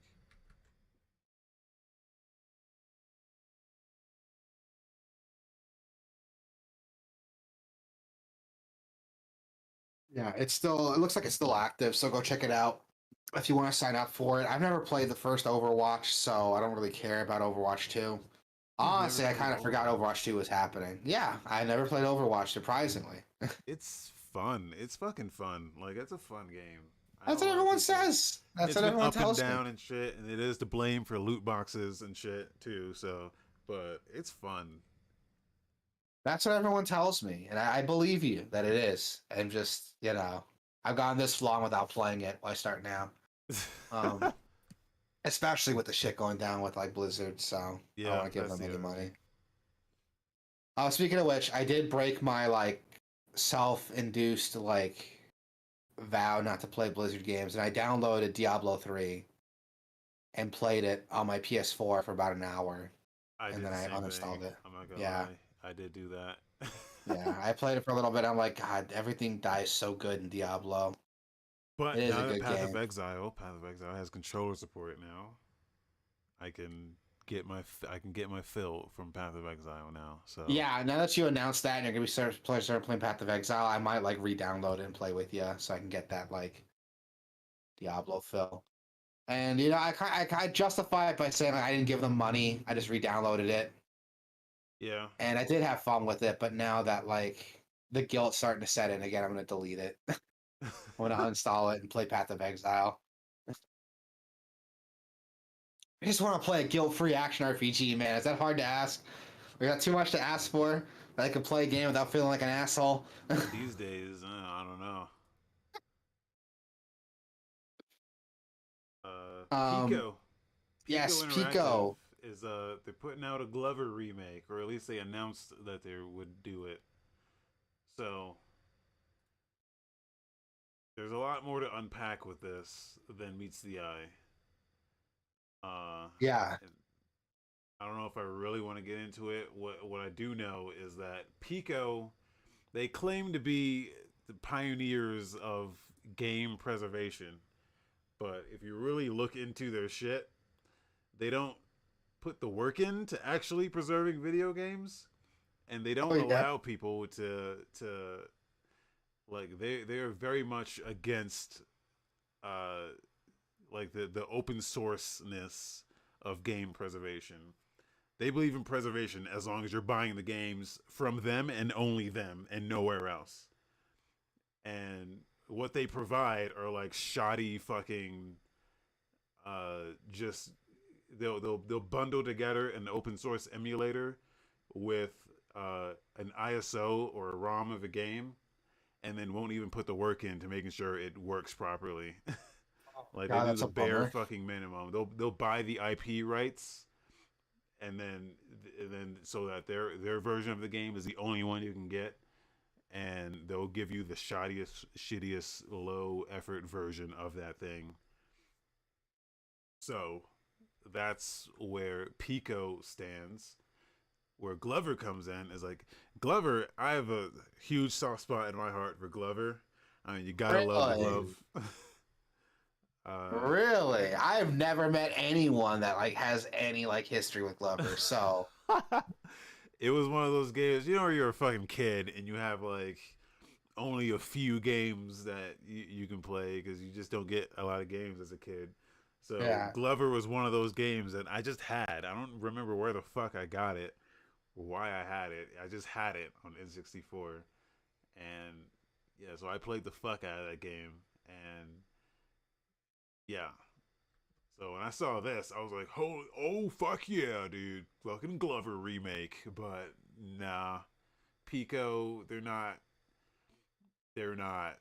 like you can look up. They have games on like Steam, uh, and they're all shitty. All the reviews on them are like thumbs down. All they did was just you're paying $40 for a free emulator and a ROM, and they didn't even make sure that the controller shit works or that the resolution Oh is God. correct, or like they didn't bother doing any of the work in any of the releases they do.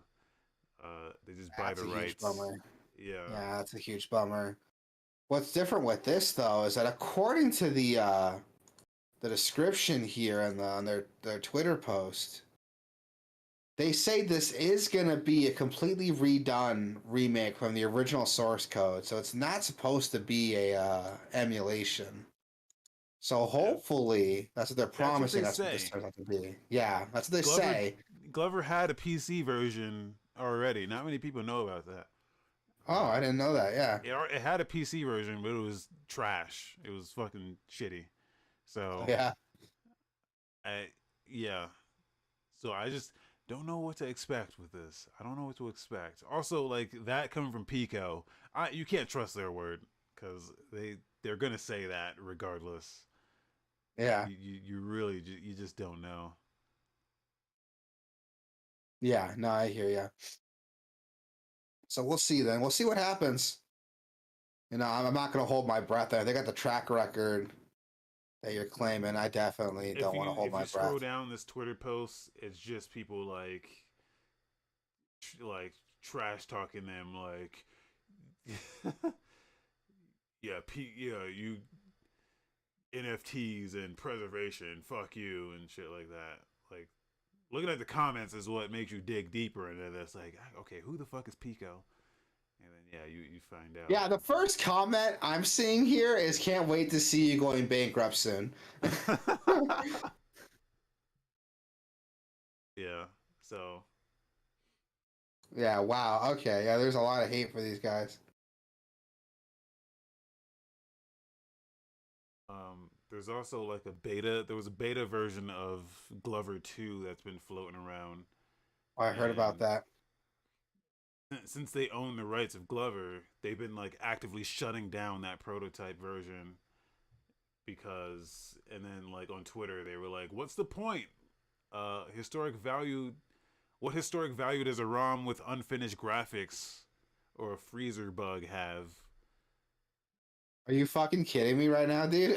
Like, Yeah, the historic value is that this thing exists yeah, in like, some form, and people want to check it out. Like,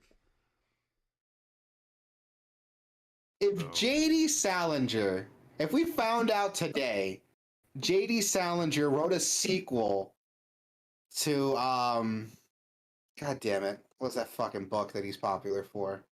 Catcher in Ah, the Rye. Catcher in the Rye. Yeah, we found out there's an unfinished sequel to Catcher in the Rye, and someone threw it away because it's like, what point does it have? It never released. Can you imagine the fucking uproar that would cause? I'm not gonna compare Glover to Catcher in the Rye here, but I'm just saying, You could though. but I'm just saying, like, it exists. You should at least let people play it or make the steps to like restore it and officially release it. Yeah, yeah. I also want to point out that according to Steam, that Glover remake is set to come out on April 20th. So, you know. Oh yeah, it's coming out on 420. Yeah. So, you know, that's fun. But jokes aside, yeah, Pico sounds like a fucking company, man. That's Yeah, all I can yeah, say. They sound like some fucking work, dude. I mean, we'll see what happens. There's a lot of games I'm seeing here that they've like released. Fucking Super Noah's Arc 3D, yeah. 40 I think they're Winks. like, yeah, their 40 Winks one is like the one that has like a shitload of reviews on it. They're just like, don't buy this. It's just an emulator that's open source, so you shouldn't be paying for that anyway. And then like just a ROM. You know, it's funny to like hear that, especially when like we've seen other games get modern day remasters. You know, like Turok 64, Yeah, Shadow Man got a remaster by Night. Anything Night Dive works on, you know, they done a good job like releasing, you know, the Freddy Fish games, the Turok games. They just released Power Slave recently back in February. You know, why can't they just follow like Night Dive's lead and do stuff like that? Like, I mean, Night Dive. I haven't heard any complaints about any of the other releases Night because Dive that has takes done. actual effort and time Yeah, and money. yeah, Like if you could just download the ROM from the internet, if you could just buy the rights so that you're legally in the right to do just download the ROM and then package it with a free emulator and sell it, then well, you're legally in your right to do that. that's so But shitty. yeah, That is so shitty. I'd be so pissed if I bought that game and I was like, I could have just fucking done this for free. Um, God, fuck you, Pico. I'm yeah, mad that's what now. I didn't even know they Nintendo's doing with existed. their fucking That is true. N64 shit. I'm like, They're kind of making an effort to like remaster it though and update they're the doing it a little visuals. bit, yeah. Yeah, they're doing the bare minimum, but it's there. But Pico, I didn't even know this company existed until now, and now I fucking hate them. So Yeah. thanks for that. I'm like looking through their Steam library, and I'm like, my God, dude, they worked on that because I've heard some of the games that they've released. Like 40 Winks, perfect example. Like I've heard about the controversy with that. I didn't know that that was something that they worked on. So that's some shit. We'll see what happens though with this. They say they're gonna do like a whole open source remake. Watch it just be a fucking ROM of the PC version though. Yeah. We'll see. We got some new trailers and videos releasing. Hogwarts Legacy got an official gameplay reveal. This looks interesting. I'm not gonna Looks lie. This looks incredible. interesting.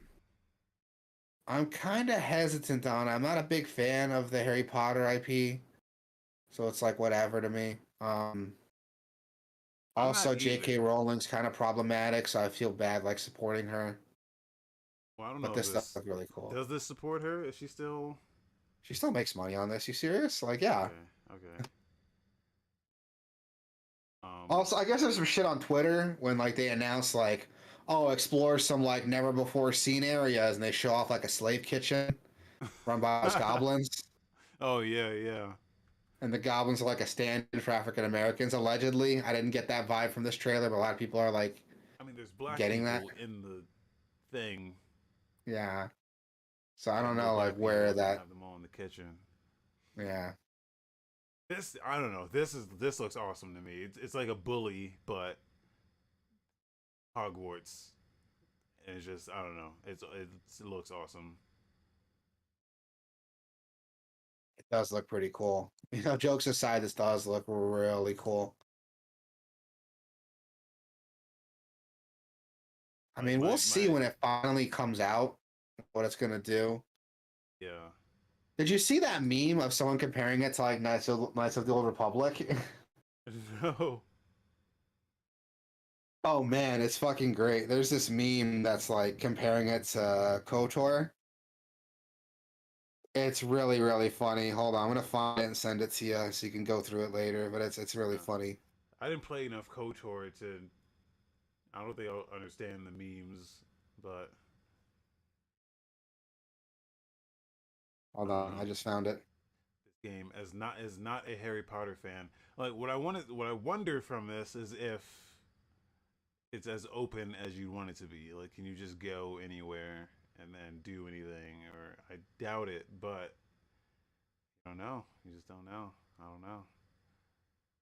I like that it takes place in the late 1800s, so it's like a deep prequel, you know, before the movies, before the books. Yeah. So there's some cool stuff. As someone who's not really into Harry Potter, this takes place before like any of the movies or the events that lead up to the movies. So this might be worth looking into. So I have something to like. Well, where does that Wizarding World movie take place? The new one's coming. Oh, the Grindelwald movies Yeah. or the Fantastic Beast movies. Well, there's a new one coming out. Well, yeah, yeah. Well, I don't know shit about Wizarding World, so. But Yeah. I think that takes place in like the 1920s, doesn't it? this would be before like everything then. Yeah. This is before like anything that we've seen so far.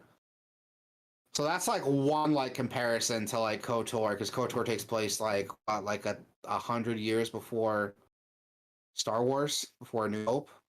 Yeah.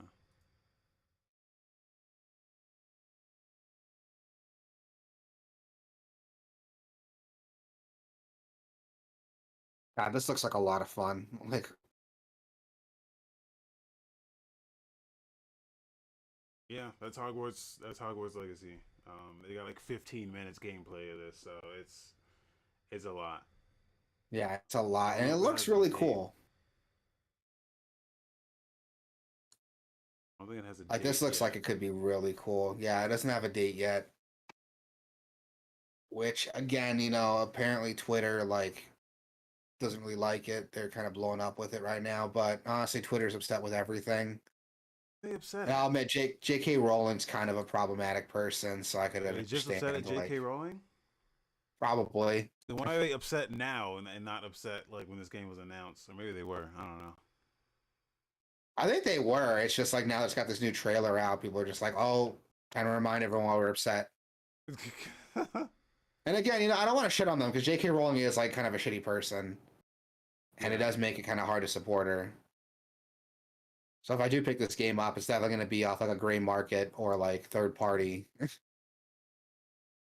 You know, either gray market or like pre-owned if I do play this game. Because I don't want to give her any money if I can avoid it. Well, the YouTube comments are pretty favorable about this. So Yeah, the YouTube comments are very favorable, which is why like, I express that it's just Twitter that seems to like really have a problem with it. Um, Jokes aside, it does look incredible. As of someone who's not a Harry Potter fan, that does look really cool. And my wife's gonna want to play it, so I'll probably just pick it up for her, honestly. I found out I'm a Gryffindor recently. So I found out I'm a Ravenclaw. oh. Yeah, so that's cool. I don't see it. I'm a fucking dork, but whatever. Um, my wife was like, I can see it. And I'm like, really? Really though? Okay. Because the Ravenclaw's like the smart ones, right? Yeah, they're the nerds, I think. Yeah. All right. So next trailer we got The Quarry. Is Yeah. this by the Ooh, this is the Until Dawn guys. yeah, so it is the Until Dawn guys. All right. Um, and I guess they're going back to that style of story where it's like the teen, uh, teen summer camp type thing. They've been doing other stuff with uh, the anthology, the Lost. What the fuck is that shit called? Dark Pictures anthology. They've been doing that stuff for a while, but now I guess they're going back to this style of teen summer camp story. And it's got some Uh, like names in here, man. Like yeah, Brenda Song is in this from like Sweet Life of Zack and Cody. David Arquette, Justice Smith, and Ted Raimi is in this. Like I wasn't expecting Ted Raimi. That's really cool. yeah, yeah. I mean, Until Dawn had names too, so I guess they're doing that again basically. Which that was their like breakout hit, so you would imagine they would try to do that again because I don't know if the Dark Pictures was hitting like that, but they're teaming up with 2K Games on this too. Yeah. They're publishing this, but it looks good. I would say the frame rate on this not impressive. It Yeah. looks like it's still running Until Dawn type shit. Where I'm like, yeah, that game was not running well, I was not. but it looks like it's gonna be, looks like Yeah, it's doing the same thing. as someone who liked Until Dawn, I'm definitely interested in this. I liked Until Dawn because it definitely felt like an interactive horror movie. It's the vibe they were going for. Yeah, And the story does do a good job of like subverting your expectations. So I liked it. I kind of want to see what this game does. It looks like it's trying to do the same thing. I would not be surprised if there was like a twist there that we saw like Until Dawn. I'm into it. I liked it. I liked Until Dawn. I haven't played any of their other games after that, but I did like Until Dawn, so I want to check this out because it looks like they're kind of going back to their roots a little bit. coming out relatively soon, Yeah. June 10th on that. So that's a fast turnaround. Yeah, that's in like 2 months. Yeah. Well, 3 months. 2.5 months. And then some other trailers. We got a trailer for Monster Hunter Rise Sunbreak. Oh my god, this looks incredible, dude. Oh my god. Um, it's showing off so much cool stuff. We got some new monsters, new variants. There's a lot of really cool stuff to see here. I really like that first monster they showed off, that fucking like boxing gorilla thing. That looked cool as hell. He's even got like his headpiece looks like a fucking like boxing helmet. Like that's really neat. I love that thing's design. I can't wait to play this game and fuck that thing up. Like this looks cool. You guys know I love me some Monster Hunter. I fucking dump 100+ hours in every Monster Hunter game that comes out. And this new expansion looks like it's just more of that, and I'm into it, dude. Yeah. Just get the PC version and we can hunt. I'm already playing it so much on Switch, though. I know, like Just transfer your save over. I can't. If it was a thing, I would have done it. Are you serious right now? Are you fucking with me? If that was a thing, I would have done it. I would have played on PC and just like transfer my progress to Switch. I can play with my brothers, but that's not an option. So I'd be starting the game over again. I don't know. With the new armor that they're releasing and weapons that they're releasing, specifically like boost new players, it probably won't be too much of a grind to like get up to the Sunbreak content on PC. I'll think about it. But this looks cool. We got some new monster variants coming out, some new monsters coming out. I don't want to go through every single thing that they showed off because we don't have the time for that, but this looks incredible. I get excited for anything Monster Hunter related, and this looks like more of Sunbreak. They've added some new, looks like there's some new riding mechanics, some new weapon mechanics, some new switch weapon mechanics. I'm really into this game, dude. I cannot wait till this comes out. I'm gonna play the fuck out of this when it drops. I haven't pre-ordered it yet, so I should probably do that. I think I'm gonna do that after this episode. But I cannot wait. Have you played? You bought it on PC, right? What'd you think? I played the demo on PC, Yeah, and did it you was like it? good. Yeah. I just don't have. I don't know. I need to slot in some time for it. The But game's grind heavy, man. You gotta love the grind to be in a Monster Hunter. yeah, yeah. Well, because I had Rise. I played Rise a lot, but it was just like just a little bit at a time. It's a good game. It's a really good game. Yeah, It takes time, dude. yeah. Um, we got another trailer. Redout 2 got a gameplay overview trailer. I've never heard of Redout before. Redout. I think it like started on PC a couple years ago Oh as yeah. like an F-Zero, and people loved it. I mean, it does what those games do. It's fast, fucking like sci-fi racing type shit, like F-Zero and a little bit like Wipeout, but I think mostly F-Zero. Okay.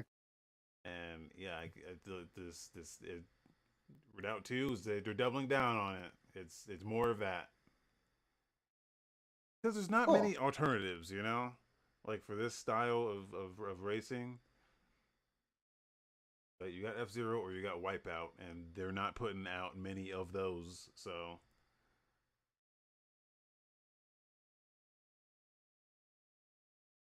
Okay, yeah, so that could it be cool looks then. yeah, it looks really cool. And Redoubt 2, that's set to come out this year, later this year. Dope. Okay, that could be interesting then. Yeah. We also got a animated teaser trailer. God damn it! What the fuck, dude? Teaser trailer for Monaco 2. Yes. Oh, I never played the first Monaco, but that's like a heist game, right? Multiplayer heist co-op heist game, Great. and So we yeah, got a that was basically it. I mean, it was like a 2D, like graphically not very intense game, so it wasn't. We don't know what form this game would take place in, but like the first game was more of like it was like side scrolly. This is almost like they don't really tell you much from this trailer, but it looks like it's first person. If the way they're presenting this is true to the nature of the game, it looks like it's going to be first person, but you can't really tell. You know what I'm Yeah, saying? the trailer doesn't show off anything, so Yeah. honestly, I would be surprised if they changed up the formula too much with the sequel. Yeah. So I assume it would be more of the same, maybe some new mechanics, Yeah. some new heists to take on, new characters to choose from.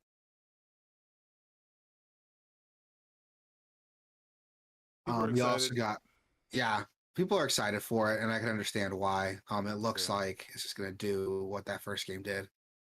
Um, we'll have to wait and see, though. There's like nothing out for it yet, other than the animated trailer. We also got a gameplay trailer for Signalis. We actually got to look at this game a little while ago. Humble. It's a Humble joint that's being worked on for this game. This game looks incredible, dude. It looks incredible. Yeah, this is a survival horror sci-fi game, not too dissimilar to like those older survival horror fixed camera games, like your Resident Evils, your Parasite Eves. I would say like Alone in the Dark. It reminds me Alone of. in the Dark, yeah, it's got a very Alone in the Dark vibe to it. But what's cool is it's got this like pseudo like 3D kind of pixelated look to it. I can't really describe it. The music is very somber from the trailer. It looks very unsettling, the environments. Yeah. Even the sound effect of the pistol, like it sounds like Resident Evil. I love it. The whole thing just got like a mood to it.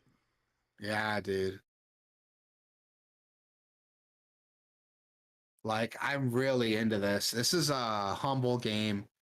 You can wish list it right now on Steam. There's really no release date yet. It's still to be announced for the release date. But I really, really like what I'm seeing here, man. Yeah. Yeah, I'm into this. It's a humble game, so it should be releasing on Game Pass because all their other games have. So wouldn't be surprised if this dropped on Game Pass. So I'm definitely gonna check that out.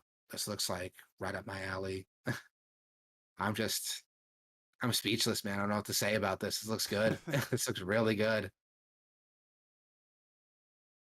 Moving on to something that looks less impressive, but still pretty cool. Midnight Ghost Hunt. No, this is Got impressive. I don't know. I'm more interested in Signalis than I am in this, but this looks cool. So it looks like Phasmophobia, but as like an isometric, not isometric, what's the term? Asymmetric? Asymmetrical multiplayer. Yeah. Yeah. Competitive. Yeah. So it's like ghost versus ghost hunters. And it looks fucking dope. Yeah. Dope. It Um, looks like Phasmophobia, but less on like the horror and more on like an action game, yeah. It's which like I'm prop okay hunt. with. If you ever played prop hunt and Gary's mod, or I think it's like an official mode in like Counter Strike or some shit now, but I think it started in Gary's mod where it was called prop hunt, where there would be players who would hide as like a lamp or something in an environment they would hide as, and the other players had to like find them and kill them, or just like find them. That's kind of what this is, but the ghosts can like fight back as well. Like Love after it. a set number of time, like the tides turn where the ghosts get super powerful, and then they can hunt the hunters.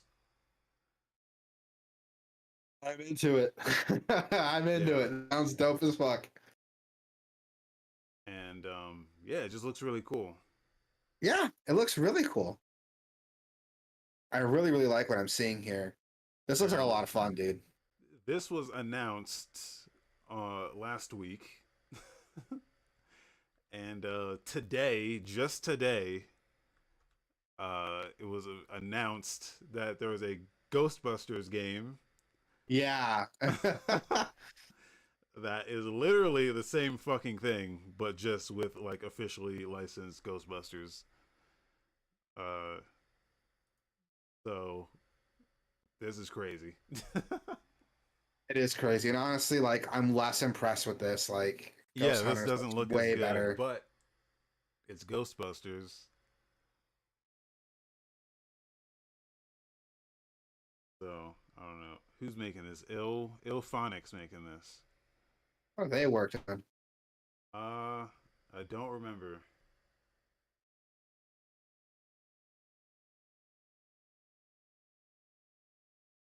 Um, Nothing. Arcadegeddon. What was that? I don't know. Whatever. This looks. I mean, after seeing Ghost Hunters, this looks significantly less impressive. Don't get me wrong. I like me some Ghostbusters, man. I think the first Ghostbusters is a fucking masterpiece, but I'd be lying if I said that I'd play this over Ghost Hunters. It's literally the same game, but just Yeah. with Ghostbusters. Uh, and yeah, the Ghostbusters thing doesn't do much for me. I don't know. We'll see which one of these hits more in the streets, but it's like the same exact game. Like you can take control of Yeah. objects and Yeah. it's crazy that they're like announcing this right after that game got announced. But Yeah, like this game, like Midnight Ghost Hunt just got announced. Like, what was it? Like a week ago, 2 weeks Yeah, ago. yeah.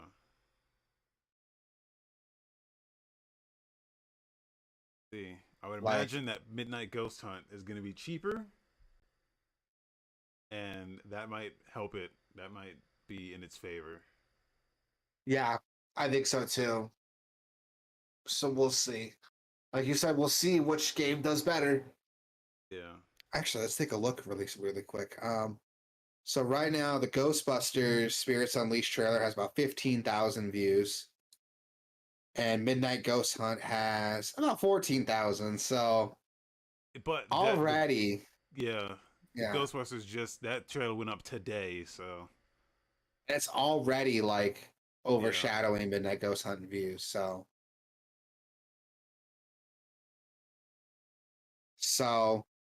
we'll see. It might get more day one sales. It all depends, I guess, when they release, but we'll see. Yeah. Yeah, we'll see It's a what bummer happens, though. man. It's a bummer Yeah. that like the indie studio. I mean, I think it's a Coffee Stain. I think is doing the Midnight Ghost Hunt, and they're not a tiny studio. I think they did Satisfactory. I think those guys. Oh yeah. So I think that's them. So they're not tiny. Like they've made their money on their games. But that'd be like, imagine if like Back for Blood got announced, and the same day it got announced, Left 4 Dead 3 gets announced. You know what I Yeah. mean? Like, Oh no, Coffee Stain's publishing it. It's actually by Vaulted Sky Games, which they've not done anything else. This is their first game, I think. So yeah, and we'll see. We'll see what game does better. Honestly, I'm kind of rooting for Midnight Ghost Hunt. That looks just more interesting to me than yeah. Ghostbusters, but we'll see. Because they can just get more creative with their like weaponry and Yeah. their ghost types and shit like that. So beta for this. I'm gonna sign up for that. I mean, it could do better. I mean, look at Dead by Daylight that came out at the same time as a Friday the 13th game. And Dead by Daylight still doing strong. And Friday the 13th got canceled. So, well, not canceled, but they stopped working on it. Yeah. Stopped getting support. So we'll see. It's a possibility. You can join the beta test directly from Steam. Oh yeah. Ooh, I'm gonna do that. I'm gonna do that right now. Actually. Support your indie devs, guys. Yeah. Though Ilphonic is indie, I think, as well. So, but If you look on the Steam page for Midnight Ghost Hunt, it's yeah, recommending like, oh, similar to games you play, and it's talking about similar to Counter Strike. in PUBG.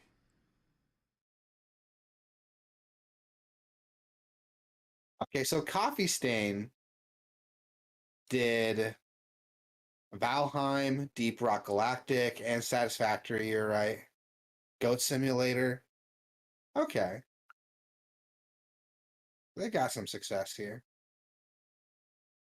The developer is Vaulted Sky Games. Looks like this Midnight Ghost Hunt is their first and only project so far.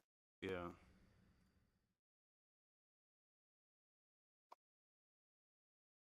Okay, this looks cool. Like I signed up for the beta, so hopefully, I get an email Um, notification or a Steam Modern notification Warfare that King in the YouTube asks, when does this come out? It says spring 2022. Spring. So it's spring right now. I mean, yeah. but officially Sunday. Uh, so, but you can join the beta. We'll see. Sometimes sometimes I don't know when the beta's going though. They don't really say that. Yeah, I joined the beta test, so hopefully I get an email with Okay, so if you look at their announcements, apparently the beta was announced January. Well, it looks like they had a closed beta January 28th to January 30th. I don't see when their next beta test is set to go live though. Well, we'll find out. Well, they'll notify us whenever it's active. But Ghost Yeah, games, you got them. So yeah, they're coming. got Whether you like Ghost Busters, it. Ghost Bunters, that's something else. Midnight Ghost Hunt. You got what you need. So Yeah. Some game releases, man. We got Rune Factory 5 dropping on Nintendo Switch March 22nd. Again, we've had this conversation before. Who's playing these Rune Factory games? Like, I don't want to shit on them because I know like there's an audience for them. They keep fucking releasing them. yeah, But who's playing them? I don't know anyone that's playing them. Do you know anyone that's playing them? I think this is the first one since the 3DS version. Am I? This game is $70. Oh no, wait, no, it's not. No, it's not. There's a digital version, deluxe version. That's 70. If you look at the gameplay trailer, remember we were talking about PS2 jank. This has got it in spades, dude. This PS2 jank is fuck. PS2 jank. This is like Nintendo Wii jank. I don't know. What is Nintendo Wii but just PS2 jank with motion controls? Let's be honest here. Yeah. But you're seeing it though, right? Like I'm not crazy. Oh yeah. No, this is definitely It's PS2 jank. Can that be the name of the episode? PS2 jank. not. Yeah. It's. I got it. I don't know, man. These games just don't. Obviously, there is an audience, but I don't know who that audience is. Again, I don't know who's playing them. Like who's out there that's buying Rune Factory every time it comes out? Because I'm not doing it. I don't know anyone that's doing it. Let us know.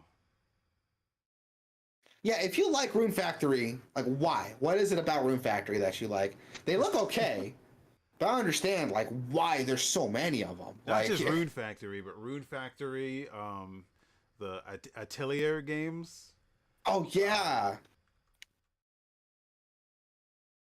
Yeah, everything God. under that, like, they're under the same umbrella for me. It's just like, these games keep fucking coming out, but who's buying them?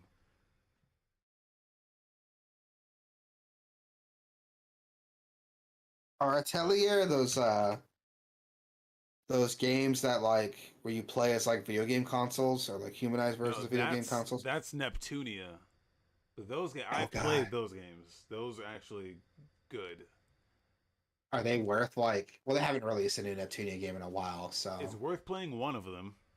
Pick one and play it, and then the rest are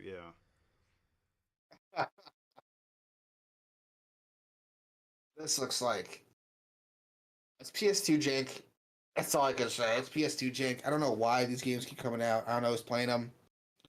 Like, I don't want to shit on them because I don't know anything about them. But if anyone's listening and wants to tell us like what the appeal is of these games, let us know.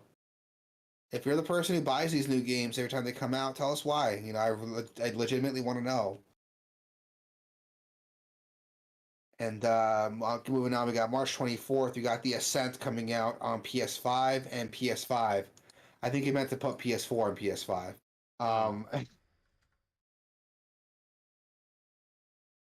Yeah, that's set to come out on PS4 and PS5 on March 24th. We Yeah. also got Relayer coming out on PS4 and PS5. I've never heard of this game before. Neither have I. It's only coming out on PS4 and PS5. Yeah, it's like a Not grid-based getting like that. strategy mecha game, so I'm not really into it. Well, you I'm don't not a say. fan of like grid-based strategy games. I think I've said that enough on this episode. Yeah. Um, On the list of things under this game, am I showing this? It says vibration function required. What does that mean? what does that mean? What the fuck? Like, Offline what? play enabled. Like, why would you have to list that as a function that is offline compatible? Fuck if I know, dude. Like, I wonder if there's someone out there, like a third party PlayStation controller that doesn't have like DualShock But why would it or be vibration. required though? Yeah, I wonder if there's someone that's like playing this game right now who has like a faulty DualShock or a faulty vibration or doesn't have vibration. They're like, I'm not getting the full experience of this game, I feel like. Yeah. I feel like I'm missing something. Yeah, I don't know what It is required features with it. exciting special attacks such as backstab and the Big Bang. What the fuck? Oh my god, they are grasping at straws, dude. Sorry, I don't want It's to a shit. turn-based game that has turn-based combat.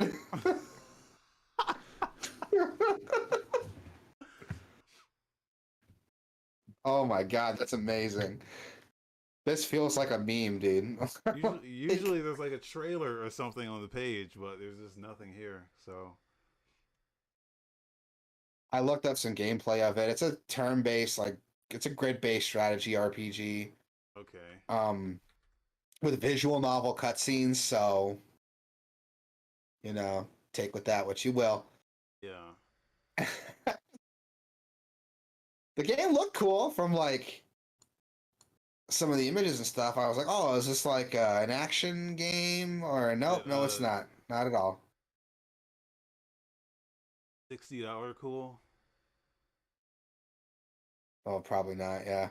I mean, this looks like a PS2 game if you ask me. Yeah. But if you're into mechs and shit, this might be. There's a demo out, so if you want to play the demo, it's available for PS4 and PS5. So try it out if it's your cup of tea. Oh, it's got a Crystarium in it from Final Fantasy 13. What? Nothing. Never mind. We've gotten more content out of that game than I thought we would. So Yeah, we definitely have. All you have to do is like read the description. There's content, like the game features. Oh god, the episode the name for this episode should either be PS2 jank or vibration required. vibration function required. Yeah, I think.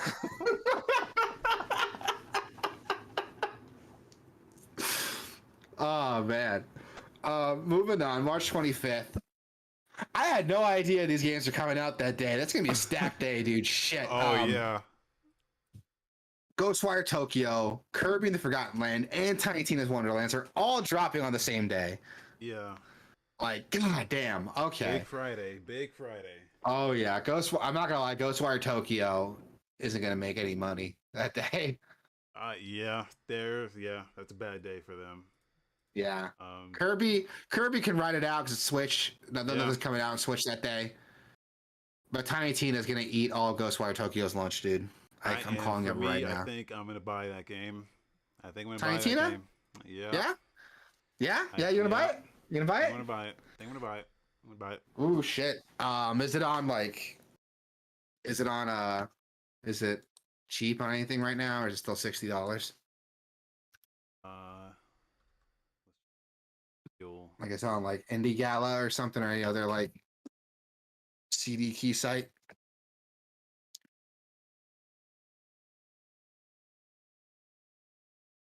Yeah, I don't know. You gotta check the deals for this because I don't want to pay full price for it. I don't either, so that's why I'm looking. It's CD 59. keys got a 55. 55. Yeah.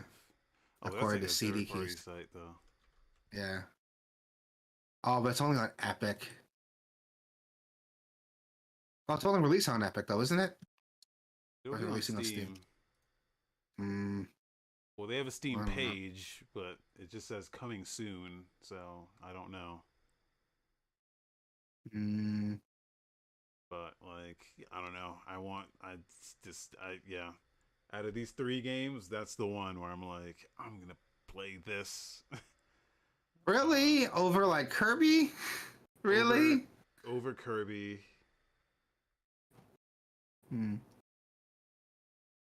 I think I'll wait till the reviews come in. If the reviews are solid, you like it, I'll pick it up. Yeah, the reviews are gonna be. I already know I'm gonna enjoy this game. It's the dialogue that I'm gonna hate.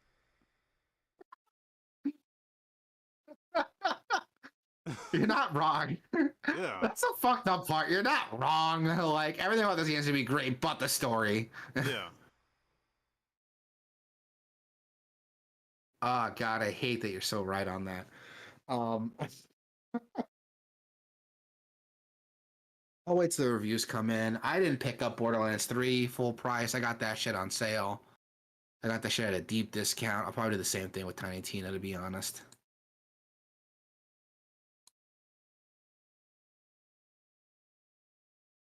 Anyone, if anyone's listening, watching in the chat right now, trying to get in on some Tiny Tina, I'm gonna be playing that shit.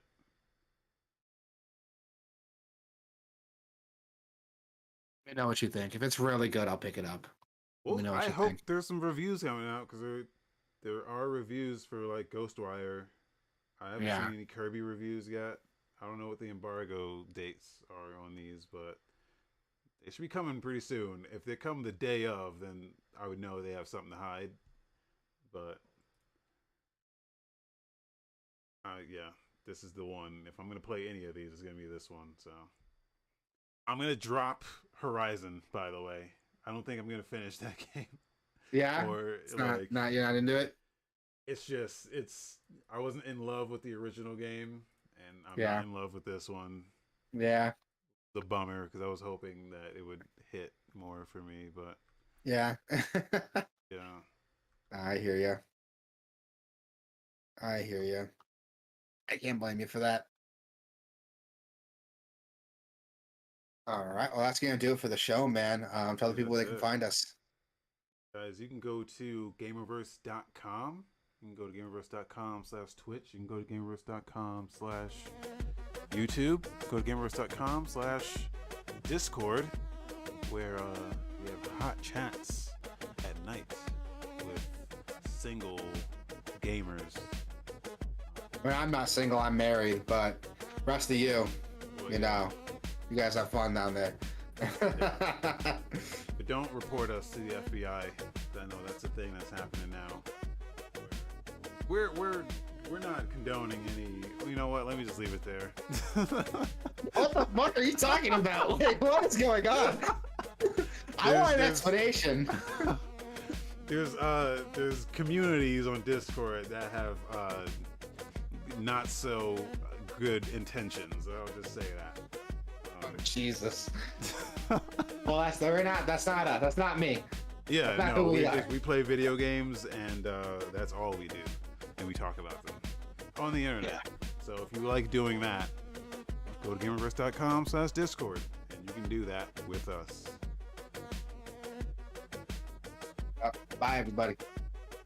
Bye bye.